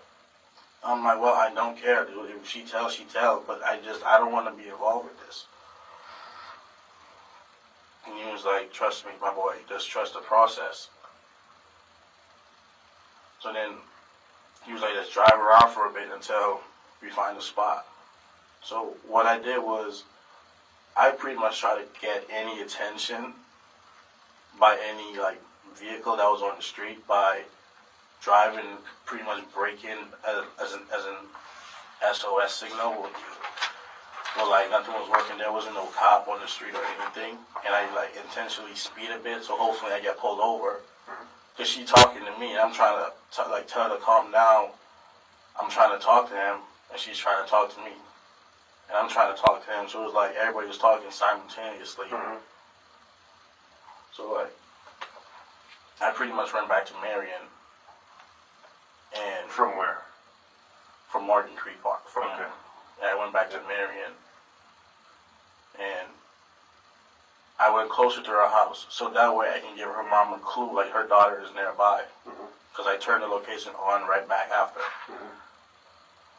So then, when her mom was texting, he was like, who's that texting? And it says, big fat llama drama. And he was like, who is that? And she said, that's my mom. And then he took the phone, and he started texting the mom, saying, she's on her way to open the door. Right. So I'm like trying to like pretty much tell him like, yo, just stop, bro. Just let her go. Just let her go. She in the backseat crying and calling my name. I can't do nothing because he's sitting in the front seat with a gun, and he has the phone. I didn't have my phone because he told me to drive. I couldn't reach to my phone. So my phone fell in between the seat. But your phone was in there? My phone? Yeah. My phone was there. Okay. Okay. So he starts texting her mom. Yeah. Like, on my way, open the door, etc. I'm on my way, and this and that. And I pretty much like try to give the mom like a clue, hinting like we're near the apartment, and the mom was like pretty much saying, well, the door is unlocked. And he was like, you ready? And I said, I'm not going nowhere. I'm going to let her go. And then he was like, you know what? I'm starting to trust you because the minute I will go over there, you're going to untie her and let her go. And I said, no, I'm not. So then we sat there for like a bit, and he kept texting the mom, and then I was like, please, bro, just put the gun down. So then when we went to this apartment, he seen cops like just randomly driving towards us, and then there was one cop with their lights on coming basically towards our direction. So he was like, drive away, drive away. And I'm like, where? He's like, just drive away. And then I drove away, and he was like, let's go back to Cherry Hill or Martin Park Creek. So I was like, bro, I really don't have the gas and time to be doing it. Just let her go. She's already home, bro. I promise you she's not going to tell. So I said, Mel, are you going to tell? She said, no, I'm not going to tell. So I'm like, see, she's not going to tell. Just let her go or some shit. And then he was like, well, we can't let her go because if we do that, then we're both fucked because she's going to snitch on both of us. I'm like, I don't care if she snitched. I didn't do her anything. And then he just was like, well, hold on for a minute. He was like, let's just cruise around for a bit. So we were just driving, and he was just on his phone trying to look at parks and nearby parks. So then Mel's in the back, she's talking to me, and she was like, I gotta pee. So I said, bro, she gotta pee. And he was like, she can hold it for a bit. And she kept saying, I'm nauseous, I gotta throw up. So then I was like, bro, she's gotta pee, she's gotta throw up, bro. Like, please just let me stop for a bit. And then we stopped by this road. There was no light, there was completely dark. And then we stopped. And then he was like, well, go let her pee. So then I stop, and then I put the hazard lights on. Once again, hoping any vehicle that ride past can pretty much help, and thinking I need help just to stop. Mm-hmm. So there's this one vehicle that passed, but it didn't stop. So I went in the trunk. And then she was like, thank you, I gotta pee. And then I whispered to her, I was like, I'm gonna try to untie you. And then he came out and he was like, why are you taking so long back there? I thought she wanted to pee. I'm like, I'm trying to help her. She can't get out of the trunk. So then when I got out of the trunk, that's when he pushed her. And she fell on the floor. And then... Real quick, she was inside the trunk? Yeah, she was in the trunk. And what was she doing in there? She was kicking. Okay. I thought she was in the back seat. No. I told you, after he told me to get out the car, he told me to tape her hand. And put her in the trunk. Okay. And put her in the trunk. Gotcha. Okay. So she's been driving around, well, she's been in the trunk for how long at this point? The entire time we're driving. I keep telling him to, just let her go. Because in the back of my seat, you can just move the chair towards us and it'll pretty much open up. Yeah. So I was more worried about her breathing there. So I was like, can I please just move it just so I can be able to hear her, just so she can pretty much breathe. Mm-hmm. And he was like, okay. So I put it down, all the way down so she can talk. She was like, thank you, because I couldn't breathe and it was hot in there. Mm-hmm. And she was like, Bubby, what's going on? I'm like, I don't know. And she was like, why are you doing this? I'm like, I'm not doing it. I'm not doing anything. I'm trying to stop him right now. And he was like, quit being a bitch, you nagging like Kia. Mm-hmm. He's referring to my girlfriend. Okay. So she gets a hold of you, says, I need to pee. You get her out of the trunk so that she can go pee. Does she throw up? She didn't throw. She wanted to, but she couldn't throw up because of how hard he hit her. Yeah. You say that, and where did she hit her? Where did he hit her, excuse me? I didn't know exactly where he was hitting her. I just noticed when she came out, and I pretty much needed light to see exactly where. Because I parked on the side of the road, and there was like this little steep hill. Mm-hmm. And I pretty much, when I took her out, she tripped and she fell. And then he got mad, and that's when he started hitting her again. And then I was like, I pushed him off, and then he pointed the gun at me again. And he was like, see, this is the reason why I'm getting tired of you. And then she was like, she really got a peek, and we help her up. So he told me to help her up. So I help her up, and I'm like, do you got a peek? She was like, she can't because it doesn't want to come out, and she's nauseous, and she want to throw up. So then he went back in the driver's seat, and just was sitting in there, and me and her were outside in the cold next to the car. And then she was like, she can't pee. And then he was like, well, put her back in the trunk. So I said, no, I'm not putting her back in the trunk because she just sit in the back seat instead. That way she's more comfortable. And he was like, okay, but she better be quiet. So I went and I calmly put her in the back while whispering to her, I'm going to try to take the gun away from him and help you.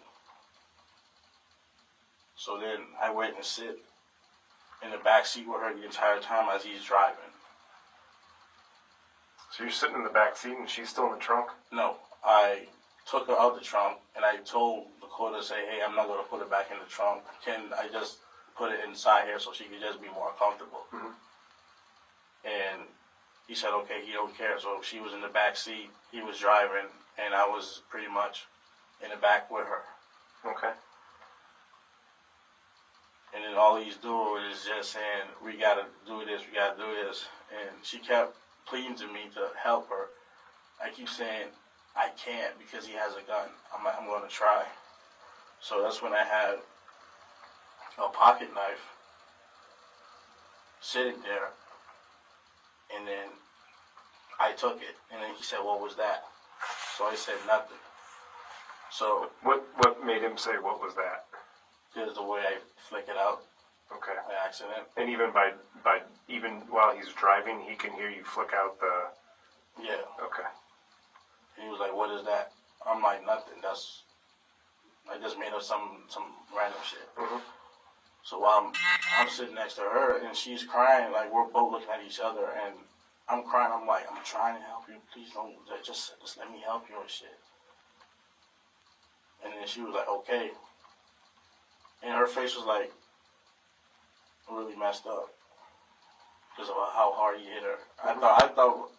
I really thought he was going. This was just a joke, and it was going to be just fun and games. And then she was like this, and I was sitting like this behind him. But because he's so tall, he took too much room, so I couldn't pretty much move in the back of him. So I told her to turn basically towards me like this, so I could like kind of slowly cut the tape from her hand. And how did you tell her to turn? I kind of leaned forward and said, "Please turn." So I cut the tape. Mm-hmm. And then she did.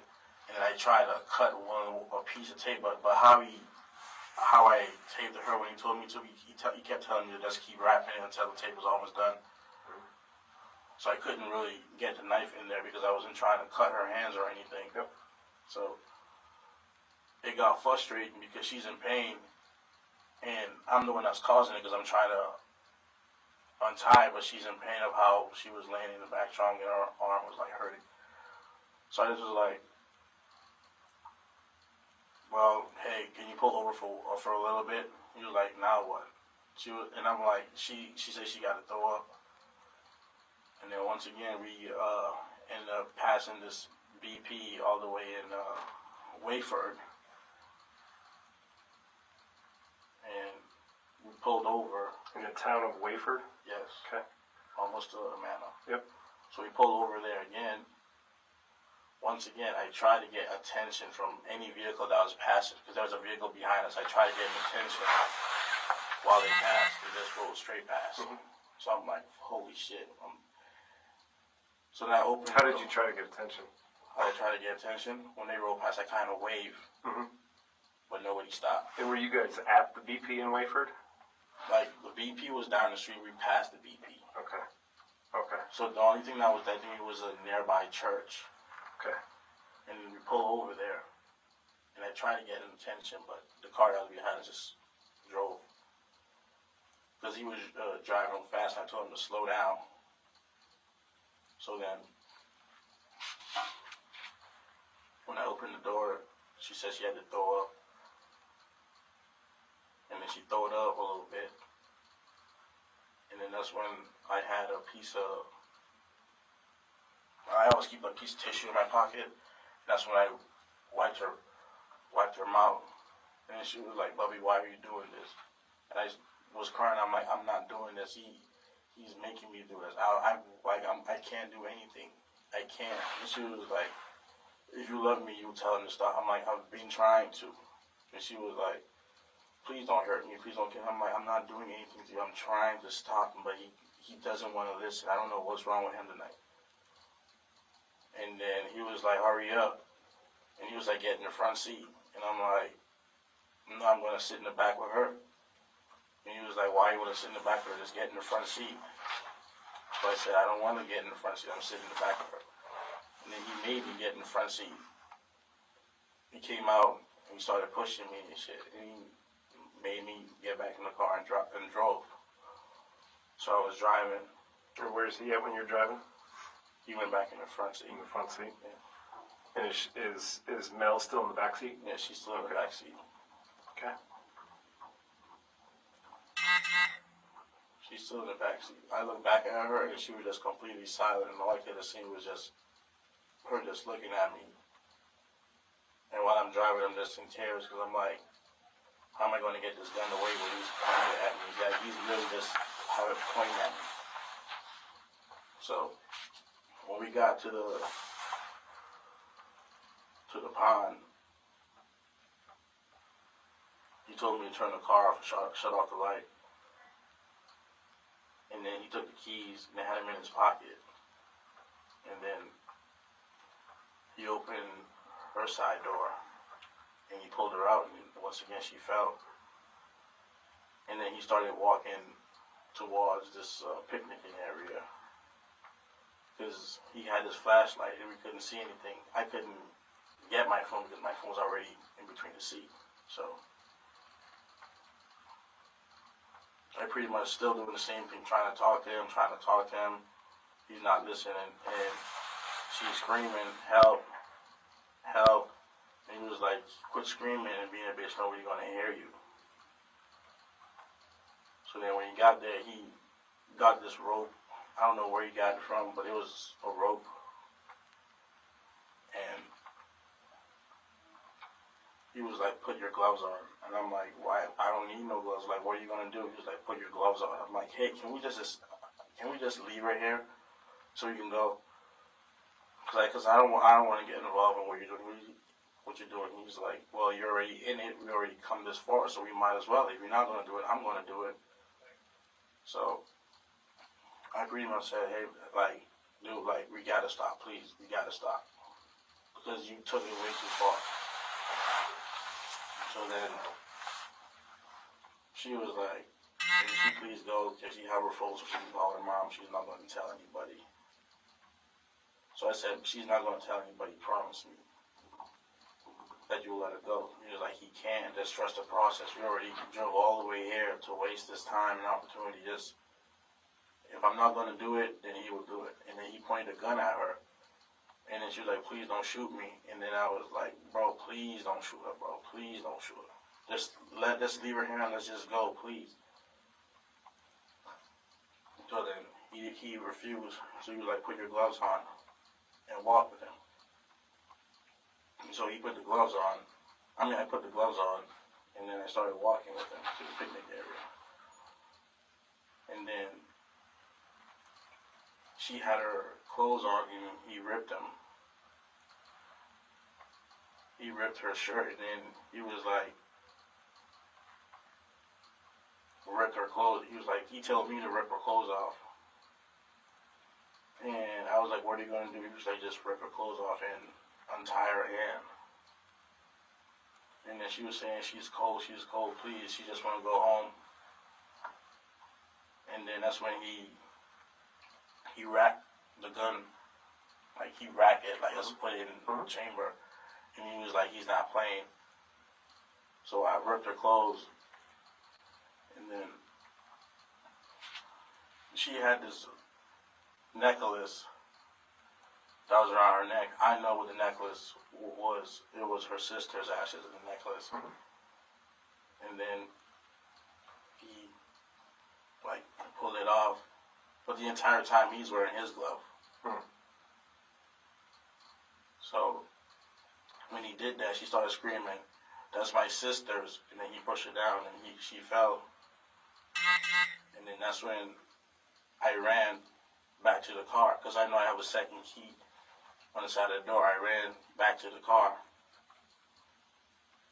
And I tried to get the key to start the car, but I realized it doesn't start the car because the chip is not in there.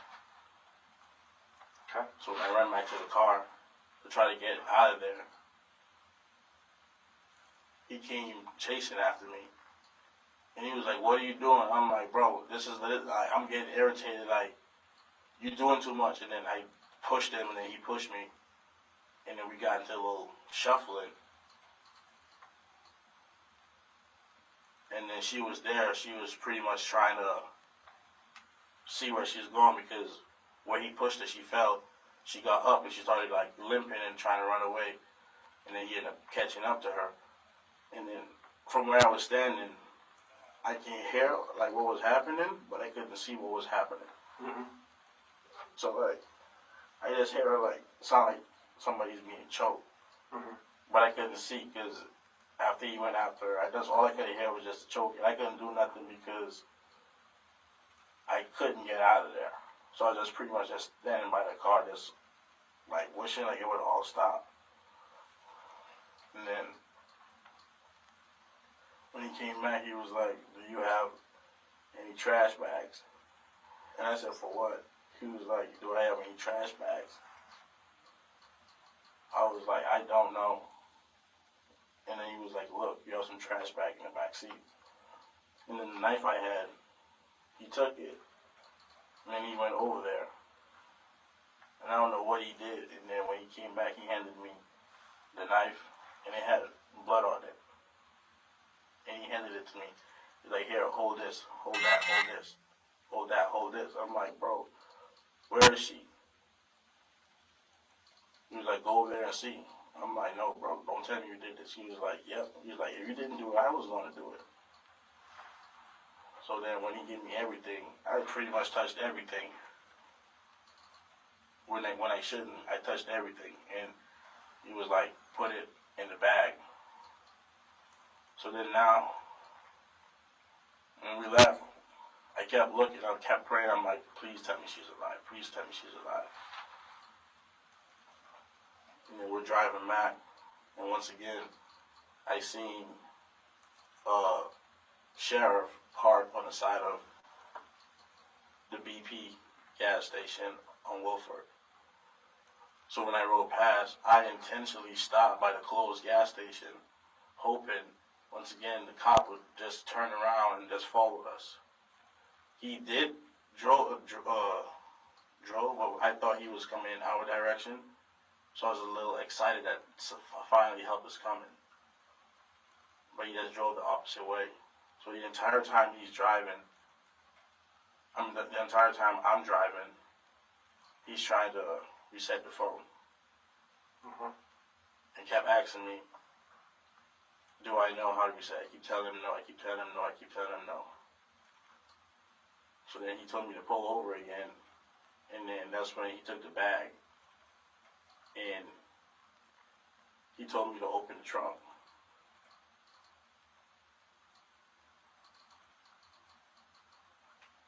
So when he told me to open the trunk,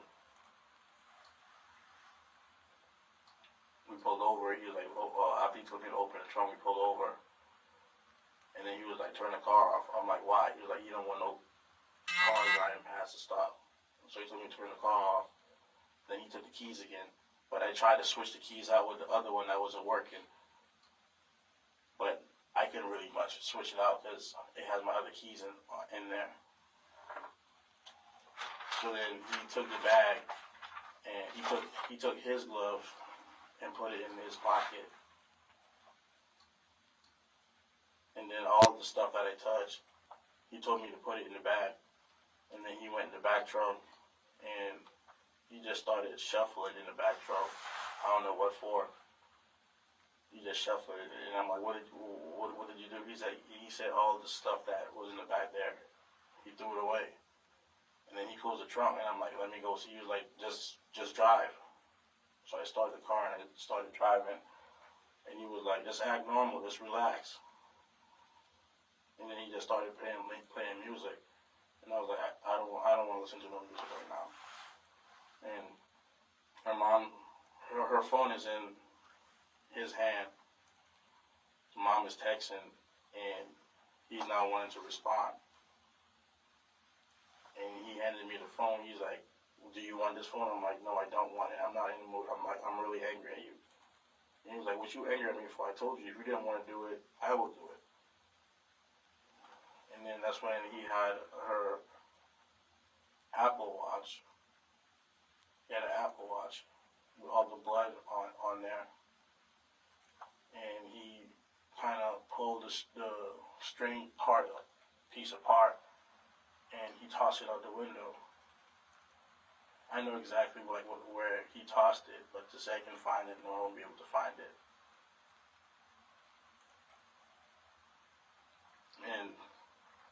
And all the things he pretty much handed me to touch, I didn't know what I was touching. It was just clothes and tape.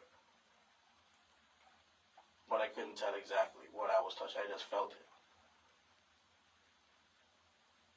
And I put it in there. And then when we stopped, he told me he'd throw the bag away. And then after I dropped him off, I was panicking because I'm like, I don't know what to do. I don't know what to do. And I went home. I tried telling somebody. I couldn't. I woke up pacing back and forth. I tried calling the police, but I'm not really supposed to be contacting no police. So I was pretty much scared. But he was like, if you tell anybody this happened, then I will call my brother and we're going to come over there and we're going to kill you guys. And he put the gun in my head and he was like, I'm serious. And then he was like, here's $20 for gas. And he was like, that's just a quick start on the way, just stop there. And then when we got there, before we came with the car, he was like, act normal. So I came out, went to the gas station, and I was looking around, tried to stall for some time, and then I went in the bathroom, and then he followed me in the bathroom. And then he just was washing his hands. And then he said, "You ready?" So I said, "Yeah." So then he was like, I said, "I need to drink something. I can't get my head around this." So I just went and purchased a Black and Mild, and he was like, "Yeah, no, pack a cigarette." So I said, "Do you have ID?" He was like, "No, he's 19, he's 18, remember?" So I said, "Okay." So I bought a pack of Black and Mild and some cigarettes for him. And then that was it. And then I keep asking him, like, "Why did you do that? Like, why did you do that?" I didn't want to be involved in this. He was like, "Well, you already are." I'm like, "Man, we're going to get in some serious trouble. And you should have never done that. You should have just let her go. What you did was completely wrong." And he was like, "Well, I told you if you didn't do it, I was going to do it." He kept saying before you go home, he got to put his brother's 9 back before you get in trouble. So then, after I dropped him off, I tried to say something. I really tried to say something. I couldn't. So then I fell asleep for a bit, and I just started having nightmares. And that's when I woke up. I woke up first thing I woke up, I was about to leave to come to Marion to pretty much talk to a police officer. And that's when the car was gone.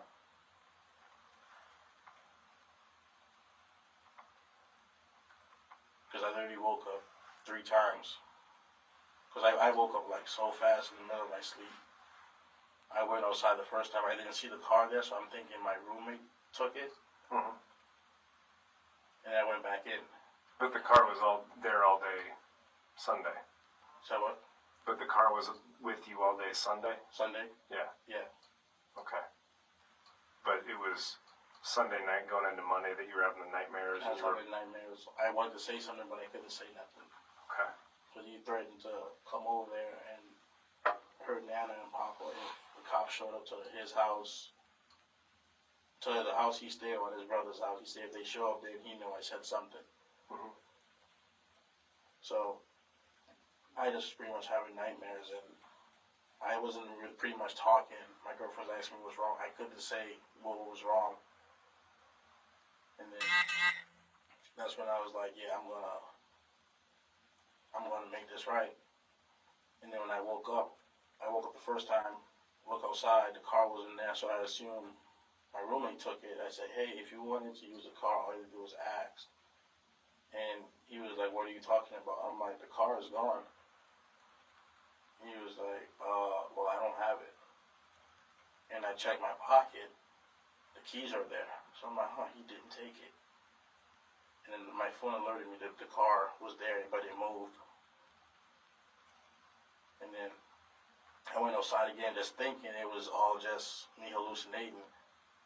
That I didn't see the car. How quick I woke up out of my sleep, just get dressed and hurry up, go outside and just pretty much go to the Marion Police Department and tell somebody what happened. Mm-hmm. But then after a while, that's when Nana woke up. She was like, your car is gone. And then that's when they called DARS and said the police have it. And that's when I was like, you know what? Ryan is trying to call me. I gotta tell her. I gotta say something. I don't want to say anything because I'm more worried about my family safety, because he knows where I'm staying at right now, and he knows where I actually stay at, 164 Belvedere, because he said his uncle lived a few houses down. Mm-hmm. So I'm just like, it just hurt like it had to happen like that. If I didn't know that this was going to be the outcome, I would never get involved in this. Because I had no intentions of doing anything like that. All I wanted to do was just hang out and pretty much thank her for paying my phone and pretty much show like, yeah, we're still friends. I just want to hang out, spend the night. That was just it. But he had completely different intentions.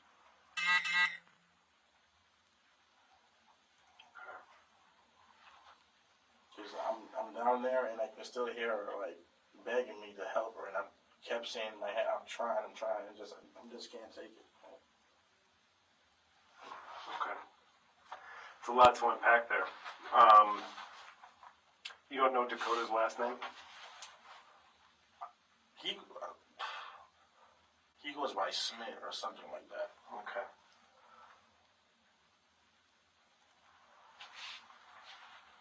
Smith? Smith. Okay. He don't really say his real name. We say Smith, and then he says another name like. Like I said, that's a lot to unpack. All right. So is Logan gonna corroborate this that he and Dakota wanted to go mudding with you? When I talk to Logan, because Logan will talk to us, and when I do, is he going to say?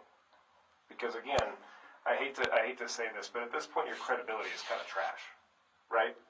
Given the fact of the long conversation we had just had, when I gave you every opportunity to lay things on the table, and you looked him in the eye to eye, and you said, nope, this is exactly it, this is what I'll swear, and then another hour and a half goes by, and you say, like, hey, wait a minute, I need to double back because I'm worried about these nightmares that I'm having, and I'm worried about Dakota and all these things. Okay, well, now we've got two versions of what happened, okay? So there's a lot that we need to unpack before I get to my bigger questions, okay? So at this point, we really need to get things on the table. So are you telling me that when I talk to Dakota, he's going to tell me that, yes, there was a plan for McKinley and I and Logan. Logan's going to tell me this, that there was a plan that we would go mudding with machetes. Not with machetes. I brought my machetes, but we had planned to go mudding. I just brought the machetes. I just had the idea to bring the machete. You just happened to bring a machete? Yeah, I just happened to say, hey, if we're going to go mudding and camping out all night, I'm going to bring a machete. And where was that machete at? That machete, I had it, but they changed their mind, so I just kept it in the car since. In the car with the guy who had the gun on you? Yeah. Okay. All right. And who were the two guys at Walmart with you when you bought the machetes on Saturday night? One of them was Dakota. Okay. The same one that had the gun on me. I didn't know he had the gun that time because I wasn't thinking anything. I was just supposed to drop him home, and he just happened to have the gun, and I didn't even know. He said he got it from his brothers. It was his brother's 9. Okay. And you never heard him fire that gun at any time, is that right? I never heard him fire. He just racked it. Just racked it. Did a round fly out? I couldn't see. It was dark at night, but I just know it was a gun when flashlight. Okay. When you flash it, and I see him holding it in his hand. Okay. So you're saying that at one point, Melanie's in the back seat, and you're in the back seat there with her, and although, and again, I'm trying to be honest with you, I'm not going to lie to you, Right. although Dakota is driving the car and has a gun, he's allowing you to sit with her in the back seat. Here's a noise that he associates maybe with a pocket knife, and you're able to communicate with Melody to the point where you can start trying to cut her free. Yeah. And in spite of the fact that you're trying to cut her free, throughout the rest of the night, she keeps asking you, why are you doing this? Why are you doing this? Yeah, because she thought I was pretty much in it because she was talking to me and I wasn't really saying anything. I was trying not to say anything. But she kept asking, why are you doing this? I'm like, I'm sorry. I'm not. I'm trying to help you and shit. And she just said, why is he doing this? So I said, I don't know. So then when I did try to help her, I accidentally, I think, cut her hand or something because she said, ow. And then that's when he was like, what are we doing back there? And I just made up a lie and said, hey, can you pull over right quick? And then he was like, why? And then I said, she got to throw up. She's feeling nauseous. Okay. You were saying, who ripped her shirt? Once you get to the pond near the Amanas, who ripped her shirt off? He ripped her shirt, and then he told me to rip her shirt off and pull her pants down. And you did that? Yeah. Okay. He was standing, like, right behind me as I was doing it. I see. Okay. What is she saying as you're ripping her shirt off? She was like, please, please don't kill me. Please, please don't kill me. Okay. You said that shortly thereafter, you ran back to the car and you tried to get away. Yeah. And he was just going to let you drive away and leave him there with a dead body? No, he had the keys. When I arrived there, he told me to shut the car off. I shut the car off, and he took the keys. Mm-hmm. But I remember I had another key on the side of the door, but it doesn't have a chip in it. Mm-hmm. So I still figured it would probably still start the car, but it wouldn't. I see. And so you just stood by in the darkness. About how far away from where this is going on between Dakota and Melody are you as you start to hear him in your mind sober? I was like close to the car, and I could just hear it. Yeah, no, but how far is the car from where they are? The car is by the pond. There is this photographic thing that's there. Mm-hmm. That when you walk, you can look into it, and it says no smoking. There's a sign that says no smoking. We was there, and he just walked straight to this picnicking table, and I couldn't see them, but I could hear them. I run from there straight to the car. Mm-hmm. Okay. Where did this rope come from? He brought the rope, I guess, because he pulled it out of his jacket. Okay. And at any time did you think about just running away? Running away? Yeah. I did, but I didn't want to really leave her there.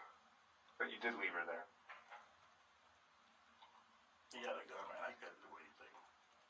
You had a knife for a while. The knife? Mm-hmm. He ended up having a knife. I couldn't bring a knife into a gunfight. Yeah. Again, forgive me, but this is what I'm thinking of, is Dakota's in the driver's seat. Eventually he's going to come to a stop sign. And he's looking that way and you're behind him with a knife? There wasn't no stop sign where we were going. I know that route. There's stop signs between the Amenas and the only stop sign there was, he wasn't even stopping for no stop sign. He was just going straight through. Pretty reckless. Yeah. So I was like, hey, just slow down. Okay. And so you think that his motive to go through all of this was because he's in the front seat with you, the three of you are driving around, she's getting a little bit lippy, she's bragging about how she can buy you things, and he's whispering to you about something, but I couldn't hear what he was saying. Whispering to you, gets out of the car, tells you to get out of the car, and ultimately, what's his motivation to do all this? He started saying that if we can just go by our mom and get some money, and then that'd be good because we need the money. And I was like, I don't want to be a part of it or anything.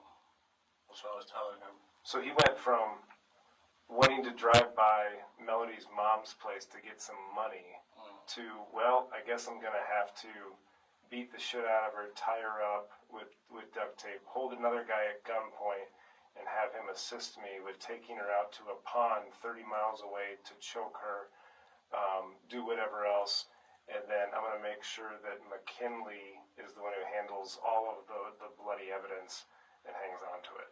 That's essentially what you're telling me? I didn't know there was anything in my back trunk. He told me he'd throw everything out when we stopped on the side of the road. You told me about 3 hours ago that you were in your trunk when you got home. Yeah, I was in my trunk. Well, no, I wasn't in my trunk. You told me you were. Yeah, but I wasn't in my trunk. I was only in my trunk when I pretty much, I'm sorry. This was pretty much in the trunk when I looked in there, but I didn't see the bag in there. I didn't see the bag because of how everything was in there. I didn't see the bag, but I just seen like pretty much when I was sitting down and I looked, I see he had a bag, but I thought he'd thrown the bag out, and I guess he just left it there. Yeah. Mark my words. But you can call Logan and verify the whole blood thing. Yeah, I mean, here's where I guess we're at. This case is about 36 hours old, okay? And everything that we found in that trunk is going to be subject to a thorough DNA look at. And if Dakota was involved in this, we're going to find out. And if he wasn't involved in this, we're also going to find out, okay? Yes, sir, you can. Yeah. And so what I'm concerned about is that we have one version of the story that you told me an hour and a half ago, whenever that was. We spoke for about an hour and a half, and then we stopped. And then I'm concerned that things got pretty fucking real really quick. And in spite of your best efforts to cover a few things up, when you're downstairs, you're starting to realize that maybe things weren't right. And when you're having conversations with people like Trevor and telling him not to tell us anything and tell him that we were playing video games all night, that wasn't for covering Dakota's butt. That was covering your butt. This isn't my first case, okay? I wasn't covering. And while you and I are sitting here talking, there's 12 other individuals out there piecing the case together. And what I'm really concerned about is, anybody can understand the truth. Anybody. No matter what the truth is, McKinley, anybody can understand what the truth is. But what people cannot understand are lies. And I want to give you every opportunity. If there's a reason for how things went down, I'm guessing it's there. And in the moment, my guess is that there was one set of intentions, and then something got blown out of proportion, and then, oh fuck, I freaked the fuck out, and I need to make this look like something that it's not. And I'm guessing that a lot of the things that you did in the early morning hours of Saturday going into Sunday weren't the typical McKinley. And I'll give you a little story about that. When we first started having this investigation, I had a chance to sit down and talk to Melody's mom. And I said, we talked about everything, former boyfriends, current friends, aunts, uncles, etc., and your name got brought up. And I said, Megan, what did you think of McKinley? And she said, he was a really nice guy. Always, sir, yes, sir. Ma'am, no, ma'am. No, Melody, don't carry the groceries in from the car. I'll take care of that for you. Okay? That's the person that I think you are. And right now, I think that based on our first conversation and our second conversation, that it's scary. I get it. Have you heard the term the toothpaste is out of the tube? No, I haven't heard that. Can you ever put toothpaste back in a tube? No. I essentially think that's what happened here. Is that certain things happened and we can't take them back. Okay? All we have left is the truth. I understand why you were apprehensive about talking to us the first time. Because I was a really nervous man. I know you were. And I understand why you wanted to reinitiate and try to make this as right as can be. But I'm telling you right now, this is not my first case, and I'm not the only one investigating this. We've got a whole crew of people. And as you're telling me this second account, I'm thinking, how does this jive with other information? And it doesn't. Because Ryan, man, I'm telling you, he had a gun. He literally had a gun. I didn't know he had a gun. He had a gun. I could have kept the same story straight from the beginning, but I was so scared. I'm like, I don't know. Like, it was just so much to process. Mm-hmm. He had a gun, I'm telling you. Logan had plans to go mudding, and he asked. So I said, if we're going, he said, we're going to go mudding, and we're going to be out for a bit. I'm like, well, if we're going mudding and camping, I got my machete. Can I tell you what I think? Yeah. I think the version that you just told me is probably about 50% true. There's a lot of truth in there, but right now you're hoping that given a lot of that 50%, that we'll start to not look at the other 50% that just doesn't match up. I'm not saying that, sir. I'm just telling you what happened. I'm telling you right now, we will go look into this, okay? But what I don't want is to leave this room, and say, for example, this might be the last time we talk. We leave this room, and I go out there and I meet with other investigators and I compare your timeline and your account and your information with every other thing that we have and think, fucking McKinley, he told me he was telling me the truth. Doesn't line up. Ryan, I am telling you the truth, right? He had a whole gun, Ryan. Mm-hmm. I wouldn't make this up. Yeah. The part that I have a real problem with is your involvement in this. The fact that he may or may not have been there throughout this or may not have used a knife, I get that. But the idea that you're just some hapless guy that happened to be there that's in the back seat trying to cut her free, I don't buy it for a second. Because it doesn't make sense.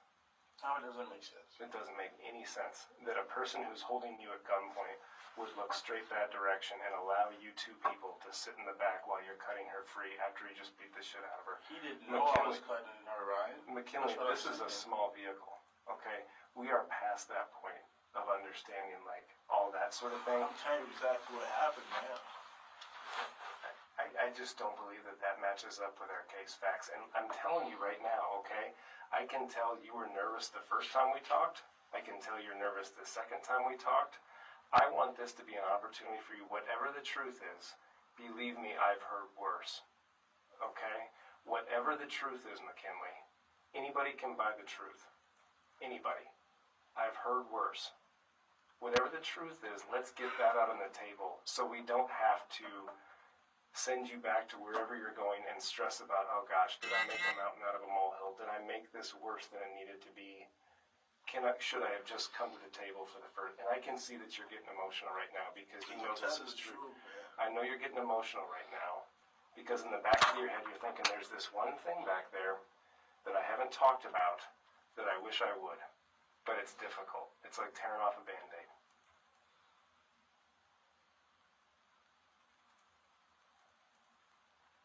I'm telling you everything what happened. I couldn't do anything. He had a whole gun. I didn't know he had a gun. I didn't.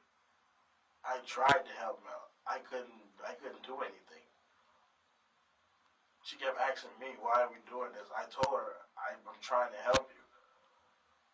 Like, I couldn't do anything, man. He had a whole gun. I didn't know he had a whole gun. He just told me he got it from his brother's. It's his brother's 9. That's what he told me. It's just really hard for me to wrap my head around, McKinley. That's what I'm saying. It's just a lot. Like, yes, you said Sunday could have come in and say something, but I was just like really like paranoid. I'm like, man, I'm going to get in trouble for this. Like, how on earth, if that's the actual truth, how on earth could you get in trouble for this? Because I couldn't just come and say, hey, I killed somebody or see. Did you kill somebody? I did. You just told me you did. No, I say I couldn't just come in and say, hey, I killed somebody or I got involved in watching somebody get killed. Like, I just couldn't. This is the first time I was put in this position where somebody has a gun pointing at me, man. I gotta hear and see somebody die. At any point did you think about when you're outside just turning and running or getting into a physical altercation with this guy? I've never met Dakota, but I'm guessing you could take him. I can take him, but not with somebody holding a gun and pointing at me. I'm guessing he wasn't holding that gun at your head the whole time. No, he was literally standing behind me at all time with the gun in his hand telling me to hurry up and telling her to shut up. This is what I'm saying to you, Ryan. I'm not lying to you, man. This is where I have some issues with it. Is that the crime that was committed upon Melody was a very personal crime. Okay? It takes someone who's got some real beef with Melody. Some real issues with Melody. Let me finish. Real issues with Melody. And if you're telling me that the motivation was the fact that Dakota was whispering to you about getting some money out of the mom, and then things just escalate to the point where we're going to tie her up, beat her up, take her out to the middle of nowhere, a spot that you're actually familiar with, leave her there after she's been, in your words, strangled, stabbed, and then it just so happens that you're the one who has to handle all the evidence and maintain the evidence. That is difficult for anyone to accept as truth. So here's what we'll do. Have some more water. I need to take a break and meet with other investigators to discuss this. Take a few minutes, chill. I'll be back, okay? I don't even want you to leave right now, man.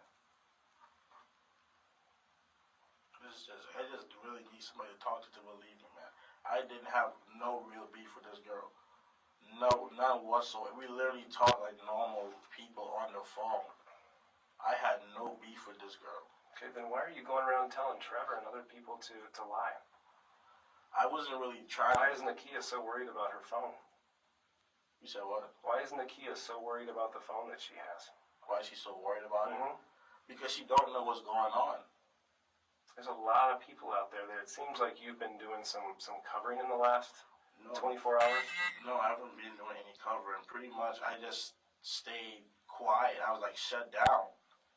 Since that whole incident, I was literally shut down. People, I'm in the hospital. Like, why are you so quiet? Like, what's wrong? Like, are you crying? I'm like, no, I'm okay. I was just shut down. I would And just that's what they'll all say. So you can pretty much say I've been really quiet and been pretty much distant lately. Like, When you told me 2 hours ago that you get home and Nakia says that she needs a blanket, so you go into the trunk, and you see a green bag in there, how do you explain that? at that point, I was just scared, and I just was throwing everything out there I can to pretty much not look guilty. And I know the way it looks right now, but what I'm telling you is exactly what happened.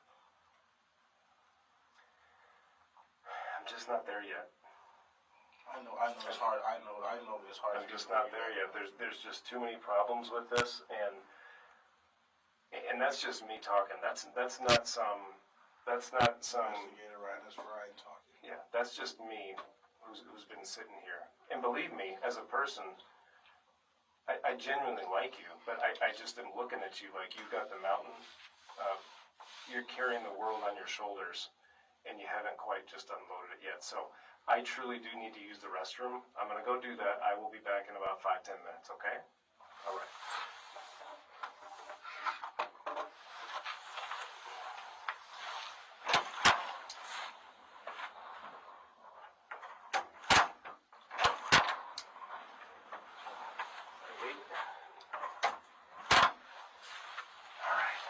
I know you said you didn't want it in, but I've got a guy going to get a couple sodas and maybe a sandwich from Quick Star as we continue, okay? All right, so a couple things. I mentioned this before, and I don't know how deep we went into it, but let's talk about Logan. When did he fall off this whole path? What do you mean? Well, he's at Walmart with you and Dakota when you buy the machetes. Yeah. So when did he go a different direction than you and Dakota? I dropped him off before I picked up Trevor, because him and Trevor don't get along. Okay. And so you were at Walmart Saturday night with Dakota and Logan at 10 o'clock at night. Okay? You bought 2 machetes and you bought sets of gloves.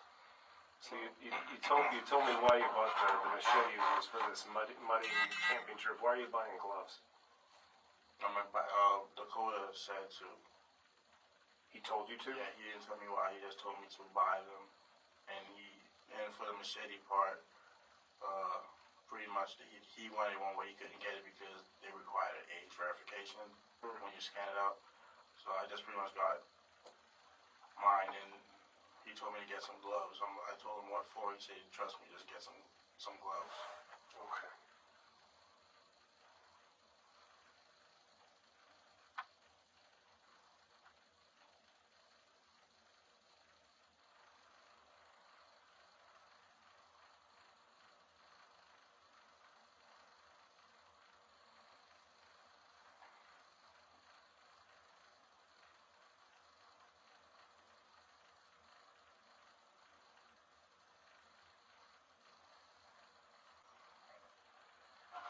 Okay, so all he said was that he needed gloves and a machete that he couldn't buy because he wasn't old enough and you needed age verification, so you bought them for him?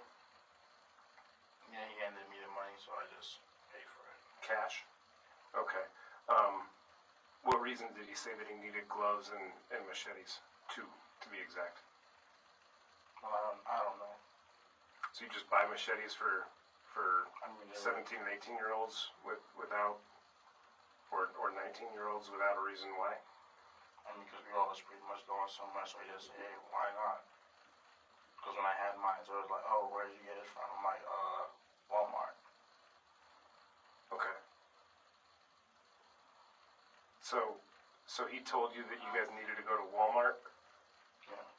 but he wasn't old enough to buy a machete, and so he told you to buy 2 machetes and gloves? I had my machete Right. already. Because when he seen mine, he was like, where'd you get it from? I said, I got it from Walmart for like $7. He was like, oh, that's nice. And I was like, yep.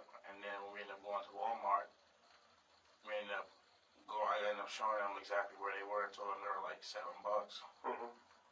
So he said he's grabbing one. So I said, okay. So then when we went to the front, he's like, oh, I can't pay for it because they're going to ask for ID. Mm-hmm. So I said, oh. So I said, it's all right. I can probably pay for it. So when I scanned it, it asked for age verification. So I called the Walmart worker, and he pretty much just verified it. How did he verify it? He asked how old I was. I told him 23. And then he just scanned his badge, and then he just...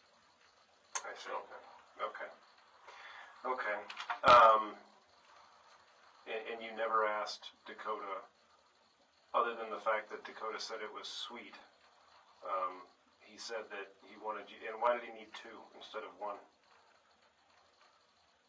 The other one was for Logan. Okay. What about the gloves? The gloves, I don't know why he took the gloves. I didn't really ask.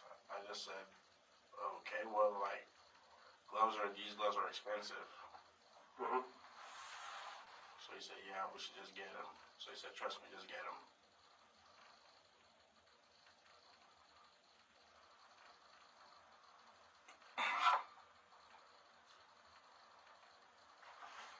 Okay. Trust me, just get them. That's what he said to you? Yeah. And what was your reaction to him saying, trust me, just get them? And mind you, this is at 10 o'clock on Saturday night, a matter of hours before your former girlfriend is killed. And when he says, trust me, just get them, what are your thoughts? I just said, well, like, how much is it? And he said those were like 12. I'm like, I'm not buying those gloves for those $12. I said we don't need gloves. What you need gloves for? We just need the machetes where we're not going to be like out long and shit. Like this is just it depends on how long they're going to be out for. And he was like, well, just trust me, just get them. And that was it. I see. And at this point, are you still planning on going camping? At this point, no, not really. I was just pretty much just giving everybody rides to places. Yeah, I just don't, like, trust me, just get them. I don't. Like, pretty much, I don't leave the house until, like, somebody say, hey, I'll give you a few dollars for gas if you take me such and such. So that's the only time I would leave the house. But when he says, I know these are expensive, but trust me, just get them. What? I said, no, I'm not paying that much for no gloves. So he ended up finding some other gloves that cost, like, $2. Yeah, but why is he getting gloves? I really didn't know. Okay.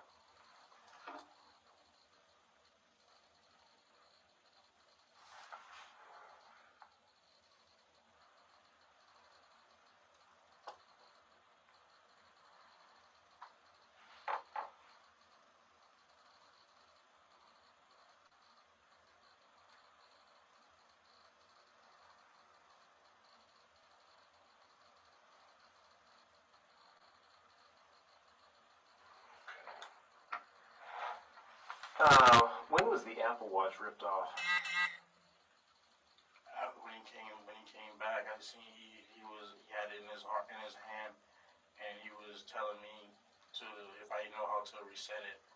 I kept telling him no, and he kept handing me the phone saying reset it, and I kept telling him no, I don't know how to. I don't want to be involved in it. And he kept asking me, are you mad at me? Are you mad at me? And I wasn't really saying anything. So I'm sorry, back up.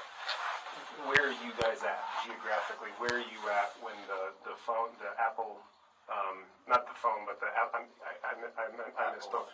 Apple Watch. When was that ripped off? that night, Yeah, I know that, but where were you guys? Where in the night was it when it got ripped off? we was by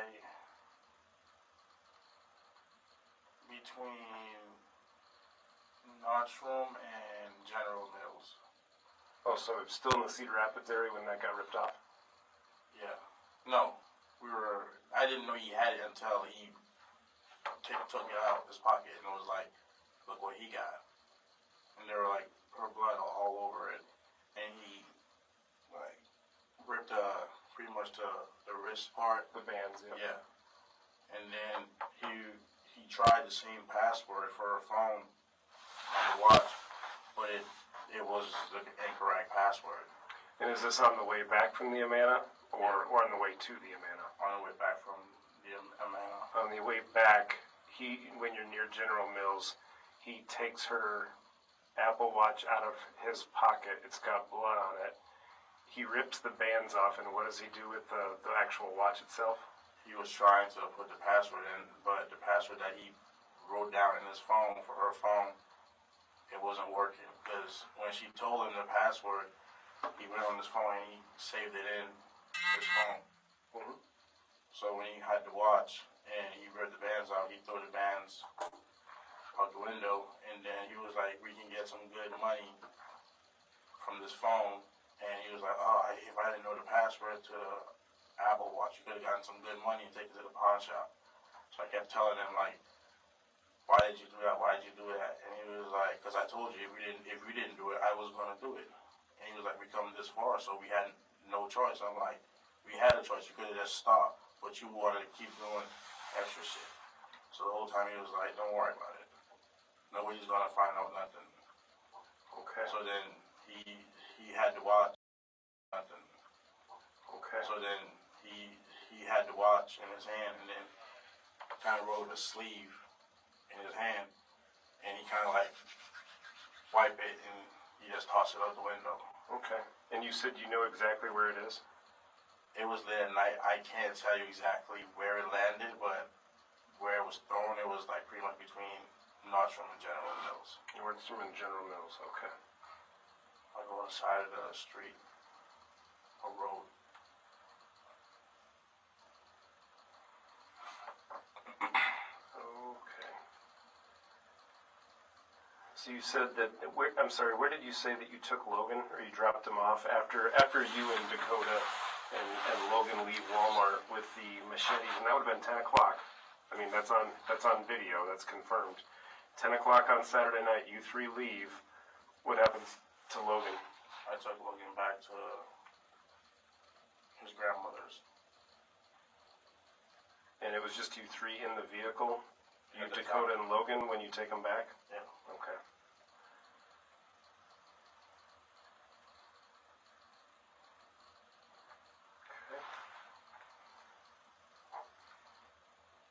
Okay, and then timeline-wise, how long did it take you to get from Walmart to Logan's grandmother's place? Well, from there to the grandmother's place, it's like 15, 19 minutes. Okay, 15, 18 minutes or so? Yeah. Okay. So you would have gotten to Logan's grandmother's place around 10:20, give or take. From there, it's just you and Dakota inside of your car? Yeah. Okay, where do you go from there? I went straight to Robin's to Trevor's. Logan picked him up and we sat in the parking lot. So you picked up Trevor. And Dakota's still with you? Yeah. And the three of you sit in the parking lot where? At Trevor's job. And is that the one at Lebowski's? Yeah. Okay. So you sat there for how long? I sat there until Trevor got done, which was probably like about 20, 25 minutes. Okay, so just you and Dakota are out there in the parking lot waiting for Trevor to get done. Mm-hmm. He gets done, comes out, now it's the three of you in there? Yeah. And so now we're almost to 11 o'clock p.m.? No, because he gets off at 11. He gets off at 11, so he gets off at 11, he hops in with you guys. Where do you guys go from, the three of you go from Lebowski's? I took him to his house. And is this the one on, what's the street, where does Trevor live? Like right up the street from his mom. Okay. So you took him to Trevor's house. Then what? And then after that, I had, Mel had texted me and said, are you on your way? So I said, yes, I'm on my way. And she said, are you staying here tonight or what? I said, no, I can't stay there. You're going to have to spend the night with me at my house. She said, okay, just let her know when I'm on the way. Okay. So pretty much, we was pretty much on the same like distance from her, so I was having to go all the way across the highway, across town to drop Dakota and then come back. So I just decided one trip, pick her up. Did Dakota ever ask to be dropped off at home? No, he just was like, let's ride around for a bit. You don't want to go home yet. Let's just ride around for a bit. And I kept telling him, hey, I don't have gas. And he was like, don't worry, we're not going to be out long. Just drive around for a bit. Okay.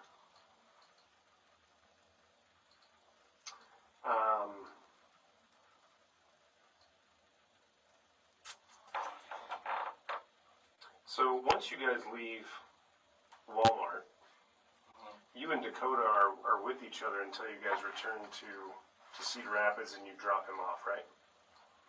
After we left Walmart? Yeah, I take that back.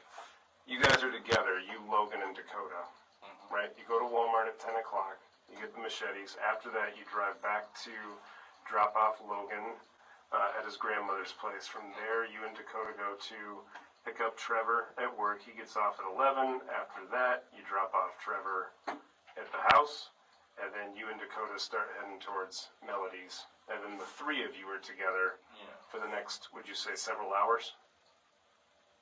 Yeah, because when she got in, when she got in, we started like talking and pretty much, just touching each other and stuff like that. You were touching each other? Yeah, like she was sitting in the back, so I was just like rubbing her thighs. She was like rubbing my head while I was driving. I miss you. I see. Okay. So you guys were together this whole time. Where did you drop off Dakota afterwards? I dropped him off at this apartment. Okay, which apartment? Somewhere in Mary. I don't really know it. It's a friend of his apartment. Friend of... I thought you said that he needed to get the gun back to his brother's place. That's what he said. He said you need to get the gun back in the morning before his brother finds out it's not there. Okay. But he just said, just drop him over there instead. He'll find a way back to his brother's before he gets off work or something like that, he was saying. Okay. But you don't know what the name of the apartment is? No, it's a 690 Marion Drive, I think, something like that. 690 Marion Drive is where you dropped off Dakota? And about what time did you drop him off? Like at,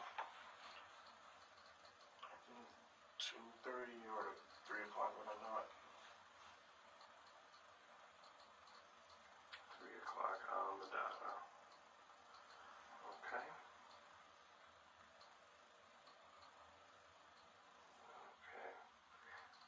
What ultimately happened to Melody's phone?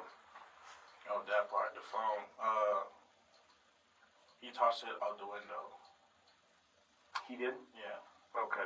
Where did he toss it out the window? He was trying to reset it and watching videos on how to, because he has an Android. And he was like, how do you reset? I told him, like, I don't know how to reset nothing. And he kept asking me, why are you mad at me? I'm like, because you know what you did. And then he was just pretty much, well, what are you going to do with the phone? He was like, I can keep it, but they're going to track it. So I was pretty much not paying attention to him. So when we was getting on our interstate, we was merging in, he just put the window down and he just tossed it.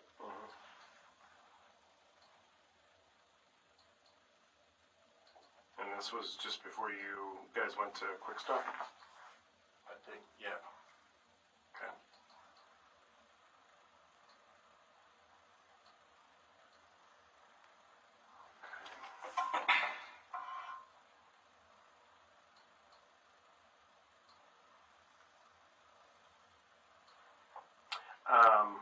When you're standing by the car and you're down at the Amana Pond in the dark and you're standing by the car, I don't know if you said about how far are you standing from where Melody and Dakota are at? How far? Are we talking 15 feet, 30 feet, 50 feet? What are we talking? Like, we walked. I mean, you said it's close enough to where you could hear what sounded like choking. Yeah, because it was pretty quiet out there. So we walked there. I was walking behind her, and he was walking behind me, and he was like, "This is a good spot." And then he was like, "Rip her clothes off." And I was kept for what? And then he just was like, "Just do it." So then I ripped her clothes off, and he was like, "Here, hold this." And then I couldn't see exactly what I held. He just said, "Hold this." It was her clothes. He said to hold this. After I took it off, he picked it up and said, "Hold this." So you rip off her clothes. Yeah, after He picks them up and then says, "Hold this" with the clothes. Yeah. So then when he was like, "Are you gonna do it?" I'm like, "Just please, bro. Like, just we don't gotta do this." He was like, "Well, I'm gonna do it if you don't want to do it." So then I started panicking because she started to scream. And then I was crying out, telling him to stop, and then I just ran away, tried to go to the car. And then I managed to get to the car. Like I said, the car was in between pretty much the no smoke sign and this other sign that pretty much tells you exactly what park it is. So I ran there and I opened the door, and then I rubbed my hand against the door where I have my keys. And I got it, and then I tried to start the car. It wouldn't start, but it would just crank. So it's pretty much a dead key with no chip in to start the car. So then he came back. He was like, "What the fuck are you doing?" I was like, "Bro, I don't want to be in this. Like, I just want to go home. Like, can I please go home? I don't want to be in it." He's like, "How am I going to get back?" I'm like, "I don't give a fuck. Can I please go home?" So he was like, "No, we can't leave her. We can't leave her right here like this. Because she's going to tell us somebody find her." So then he ran back to her, and she was starting to like walk away after he pushed her, and she probably got up and she started walking away. And then I stood outside the car. I couldn't pretty much see everything that was going on, but I could hear her like screaming and try to fight him off or something. And he just was like, grunting real loud and shit. And then he ended up coming back, and then he came with the clothes and the tape that was that I was trying to cut off her hand. He came back with that, and that's when I seen the blood on the tape and stuff like that. And I was like, "What did you do?" And he was like, "Don't worry about it. She's not going to be a problem no more." And then he put down the clothes towards me, and he was like, "Do you have anything we could throw this away or anything?" And then he looked in the back seat. There was like 3 bags, like I said. And then he went around and then opened the door and then opened the bag and told me to put them in there. And then he told me to open the trunk, and then he put it in the trunk. And then I went in the car, and then he came in and he handed me the keys. And he was like, "All right, let's go." So then we left. So as I was driving, I seen a cop car just sitting close to the BP gas station, and I know it closed at 10 or 11. So I purposely stopped there. Like, I literally just stopped there just to try to get the attention of the cop that was sitting there. Because, like I said, the BP is, right by the BP, there's a sign that says 45, like in Wilford. So when I seen the cop sitting like this, like the head's facing this and we're coming this way, so when I passed him, I purposely turned towards the gas station and like went to next to like a pump. What do you got going on your I'm finger? sorry, that's just a rope. Can I see it? It's just a rope, I'm sorry. Yeah. Where'd you get that? Oh, okay. I don't want you to hurt your fingers. Whose idea was it to go to the pond in the Amanas? It was his idea. And what did he say about going there? So let's just go there. Let's go for a drive a bit. He knows a pond up there, and I said, oh, I know that pond because I used to work around there. He was like, okay, let's go there. So you gave him the idea of a pond? No, he said, let's drive around for a bit. Let's try to find somewhere where nobody gonna really find her. And you suggested the No, pond? I didn't suggest the pond. After he said that, then he said, let's go. I know a pond, like a park that's like somewhere up there. And while we were driving there, I was like, oh, I know this spot because I used to work up the street from it. It's like whirlpool. Mm-hmm. So he said, yeah, that's where we're going. So I said, that's where we're going? He was like, yeah. But I kept telling him, hey, I don't have gas for all this. Let's just turn back and just let this be. I'm like, I can take her to St. Luke's. I can drop you off. I can take you to St. Luke's. And if she tells, because I didn't do, like, you doing this stuff for no reason. She was like, she needs some help. I'm like, yes, but I'll drop you off. I'll take you to St. Luke's, and I'll stay there with her, and we won't say nothing. And he was like, be smart about this. I'm like, I am being smart about this by telling you, like, let's just leave this alone. Which quick start did you two go to and go into and wash your hands and get cigarettes on the way back into town? I went in the quick start is, okay, you see, there's this hotel on Blair's Ferry that's called Quality Inn. Okay.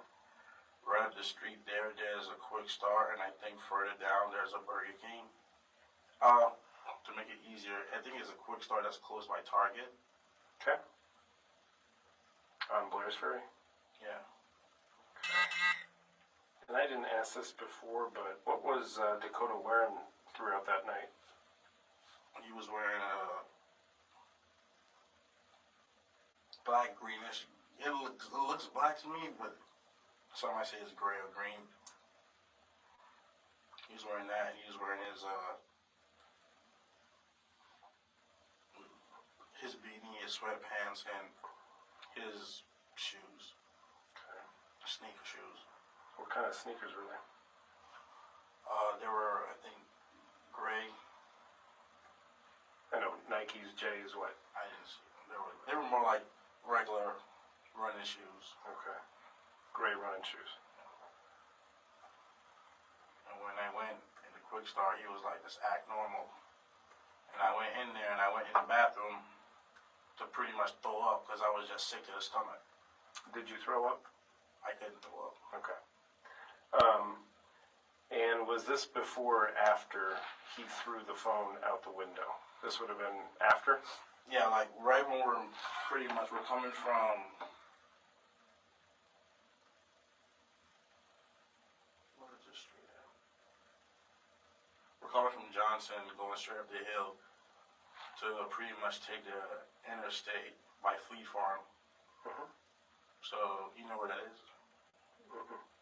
We're pretty next to Randy's dealership, Mm-hmm. Honda's dealership. Okay. So when we're merging in, That's where he throws the phone. But it was after that you go to this quick start? yeah. Okay. When we're merging in, he got frustrated with the phone, and he just Trying to reset it? he just tossed it out the window into a wall. Mm-hmm. And then he was like, yeah, your gas is getting low. We should probably go to the gas station. So he was like, here's 20, I got 20. So then he gave it to me. And then I took it, but since the trip, all he been asking, like, if I'm alright, if I'm good, are you mad at me? He pretty much kept saying the same thing. Like, I don't want to talk right now. And then we went there. He was like, bro, it's fine. Just go in there and act normal. Don't make it so obvious like we did some dumb shit. Just act normal. So I went in there, and he was walking close to me at all times. And I went in the bathroom to throw up, but I couldn't. And then he came in, and then he just started washing his hands. And then I just looked at him and walked out. And then I tried to look normal as I can by like pretty much smiling to any stupid thing, just to not look like something happened, and just walking in there like with a happy smiley face. And I went to the dude, I'm like, can I get a pack of Black and Mild? Because that's when I was really, really stressed because I don't smoke or anything. So like, I was like, can I get a pack of Black and Mild? And like, I was like, shaking while handing him the money. And then he was like, can you give me a pack of cigarettes. I was like, okay. So he just said which one he wanted, so I just told the guy what cigarette I wanted, and I just paid for it this way.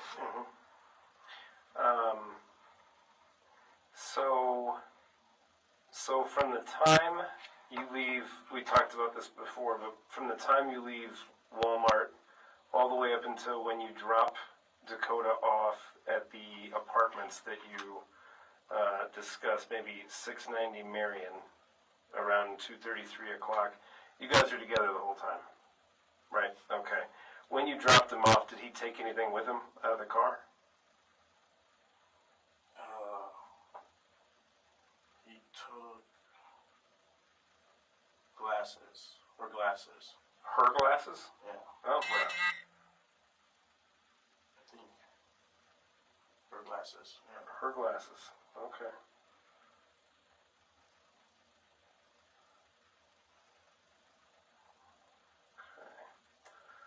So, and that's all he took? I think that's what was all he took, because when he left, I just pretty much just stopped the car, and it was pretty much facing forward, and he just was like, all right, I'll see you later. I'm like, yep. And then he just was like, dude, chill the fuck out. We're going to be good. And he was like, remember, don't say shit. If the cops come here or to my brother's house, then I'm going to fuck some shit up. I'm going to go straight to Nana and fuck some shit up. I'm like, yeah, whatever. And he was like, we're good. And then he tried to fist bump me, and I just ignored it. And he was like, I'll text you. And then I seen he had her glasses, and then he just started walking to the apartment where he was going. And did he text you? Did he text me? Yeah. He said he was going to, I'll text you. Did he text you? Yeah, he said he was going to text me. I didn't. I pretty much had my phone on do not disturb mode all that night, because I didn't want him to call me or nothing. When was the last time you talked to him? That's when I talked to him. Last time I talked to him, he just texted me in the morning. He was like, what are you doing? And I said, nothing. And then he was like, go on your phone and look up the news. And then when he told me that, this was like around the afternoon, and he told me that, and then that's when they said they found a body, and that's when I started getting more sick to the stomach, and I couldn't sleep that night, and I woke up like at 3, 4 o'clock in the morning, and I was like, no, I'm going to the police right away, but I just woke up, so nobody at the house would know I'm leaving, so I just woke up, so I was going to come straight to here and explain what happened, but then my car wasn't there. Right. So he sent you a text message saying, look at the news? No, he called me. He called you and said that? He texted me and said, what are you doing? I said, nothing. And then he called me, and then it didn't go through because my phone was on do not disturb mode, so I just called back. I was like, what do you want? He's like, look at the news. And then when I seen it, I got shocked. And then I started like crying a little bit on the phone, but I was in the bathroom, but not enough. Yeah. And is this your iPhone? My girlfriend's iPhone. Okay. And so if we were to look at that iPhone, we would see that he sent you a text message saying, what are you doing? You're on Do Not Disturb. He tries to call you. You call him. There's a call that should be on there. And then shortly thereafter, it should have you on the internet looking at the news. Yeah. That'll all be on there. Yeah, how we did it was he called me off. He called me, but then he shared his screen. Like, do you know like what that is? Yeah. And so that'll all be on there, on your phone. You won't see the part where like he shared his screen. But we'll see the calls. Yeah. So he pretty much just was like, look, and then that's when I was like in the bathroom at that time while everybody else was just out here, and I was like, why the fuck you just listen to me and just leave us alone? And he just was like laughing about it. He was like, well, don't worry, we're not gonna get caught. We're not gonna get caught. We just made the news. That's my first time killing somebody, and I got. And that'll all be on that call. It'll be on your call log. Not him saying it, but not. I know it's documentation showing that yesterday, while your car was gone, or was it the day before? Sunday? Or Sunday or morning. today? Sunday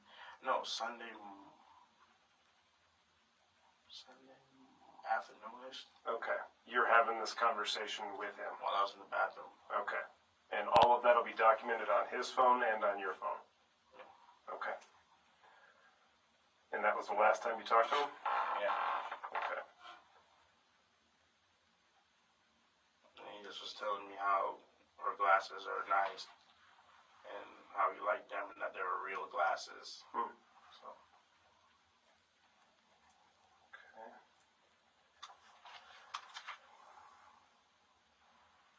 Okay, so he gets out of the car. Now, did I hear you say that at one point when he comes back to you after being there, and you hear the choking sound? What does he all hand you to put in the bag? He handed me her clothes, the tape that was tied in her hands, and this other tape that has hair on it, and this rope. Okay. Did he ever hand you any sort of sharp edge blade? Sharp edge blade? Yeah, like a small knife or... He had that, but then I ended up touching it because when it fell, I picked it up. And I was like, what did you do? There's blood. And then I dropped it back on the floor. And about how big is it? It's like a 3-4 inch blade. Like this? Yeah. Give or take? Okay. Did it have a certain color of a handle on it? Black. Black. And you touched that? Yeah. Okay. And it had blood on it? Yeah. Okay. And that was it? That's all he gave you to put in the bag? I didn't put the knife in the bag. I dropped it where he was sitting. And then he picked it up and then closed it and then throw it in my, what's it called? I forget what you call that. Pretty much right in between my center console. Okay. So he's at Walmart with you. You buy gloves and 2 machetes for him. What happened to the 2 machetes? He has his. But he was with you the whole time. He has his. I have mine still. Mine is still in the car. Yeah, but you said he didn't get out of the car with it. What do you mean? I asked you what he took out of the car. Yeah. You said her glasses, and that was it. Yeah, but he still has his. He told me he has it, unless he left it in the car. But I don't know if he took it. But all I know he took was something. He had something in his hand, and her glasses. So initially, and we talked about this, but initially when you drop him off at the apartments there at 690 Marion, you're saying that all he took with him was initially nothing, and then it was her glasses. He winds up talking about the glasses. And now you're saying that he walked away with the machete? Yeah, because, like I said, if you end up finding it in there in the driver's side, then he left it. But I know for a fact he had his machete, so he probably took it. Okay. Yeah, I think he took it. Because mine is pretty much still where I always left it. Okay. Because I have mine, and he have his, and Logan have one.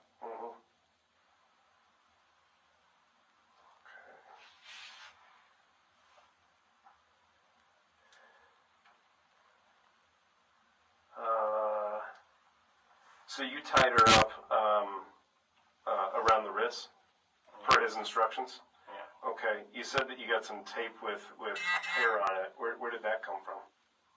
That was that's where she was kept talking and pretty much screaming help and trying to kick. From inside the trunk? Yeah. Okay. And how did the tape wind up on her head then? Tape when we stopped. Okay. So you stopped. When we stopped and I tried to help her take when she had to pee. Yeah. She said she couldn't pee and she was like screaming help.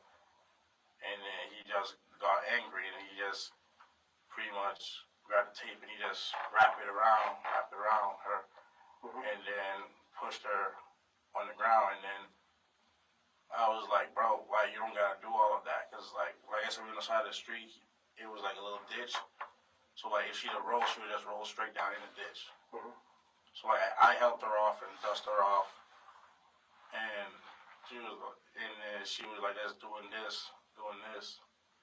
And then I was like, I'm not putting her in the back trunk. I'm gonna just put her in the back seat. And I was just sitting in the back with her. He was like, why do you want to sit in the back with her? I'm like, please, man, I just want to sit in the back with her. And then he was just driving and just pretty much just speeding. Like, he was just speeding. Like, he didn't want, even when we came to the stop sign, he didn't want to even stop it. Well, did he? He did, because I yelled at him to stop because there was this big trailer, like, coming from the airport with, I guess, stuff. And I was like, dude, just slow down, stop. And the whole time I'm looking at Mel, and I'm pretty much just like, bribing Dakota, like, bro, if you let her go, like, just let me let her go, and we can all sit down, talk about this, and I'll take her to St. Luke's. I'll drop you off and take her to St. Luke's, and we'll all be all right. And then he was like, nah, he can't risk it, because if we do, then she's going to tell right away. So I said, she's not. I promise you, she's not. So then the entire time I'm sitting back there with her, I managed to get a hold of the knife, and then I kind of like flick it. And he was like, what was that? I said, nothing. You just too close, and I got no space in the back. So he was like, you want me to put my chair up a little bit? And I'm like, if you can, if you want.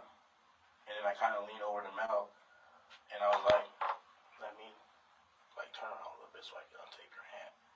And then she shook her head yes. And then when I turned like this and tried to help her, my radio on my flat screen TV that's in pretty much stereo that's there, it was off. Like, when I mean it was off, you can pretty much turn the screen off so it's completely dark inside the car. But because his phone is connected to the Bluetooth, a notification came in, and then the screen just came on, and he seen me doing that. That's when he was like, nah, you coming in the front. And I was like, bro, I don't want to come in the front.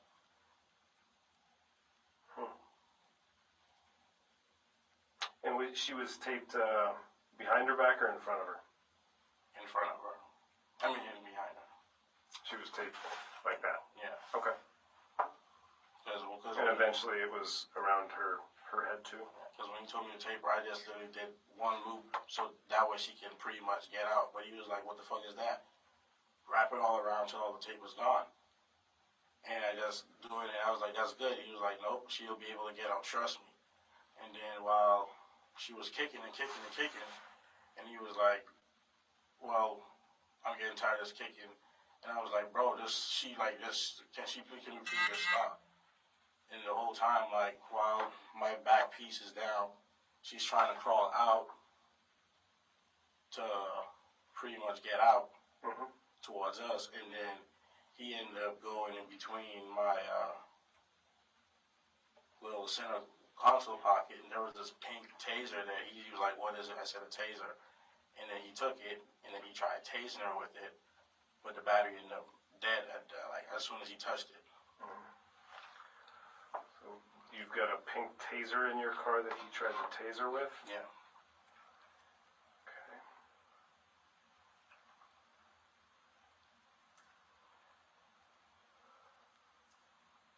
And then she was just like, just screaming and screaming and kicking. And then once again, he was like, bro, she's bitching. She reminded me of Kia. And I'm like, stop calling my girl even this, bro. Like, she wanted to get out because she kept saying she's cold in the back. It's cold. Can she at least just get out? So then when she got out, so then while he decided to stop for a bit, because I told him to stop. I was the one that keep telling him to stop. So just stop to the side of the road, and then he went in the back trunk. Yeah.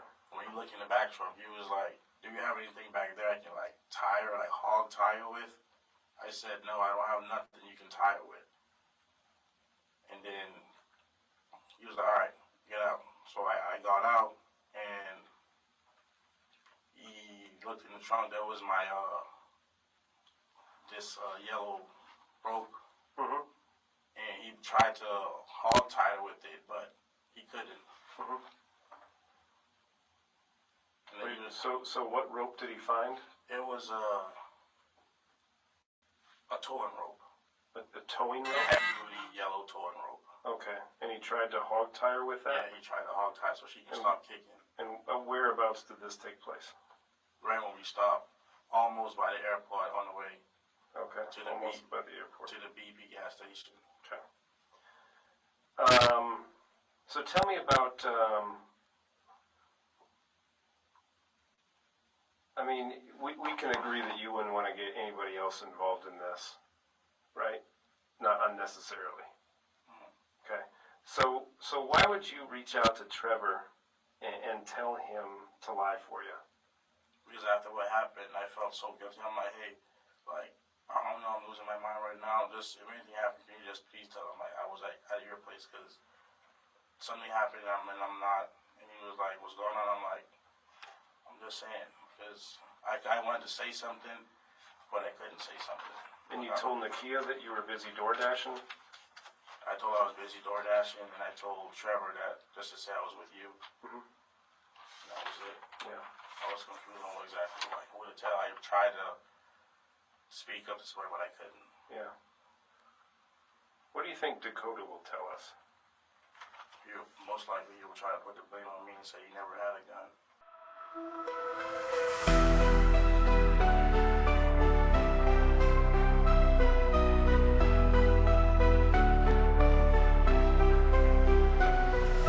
The system's rigged, man, it's time to break free.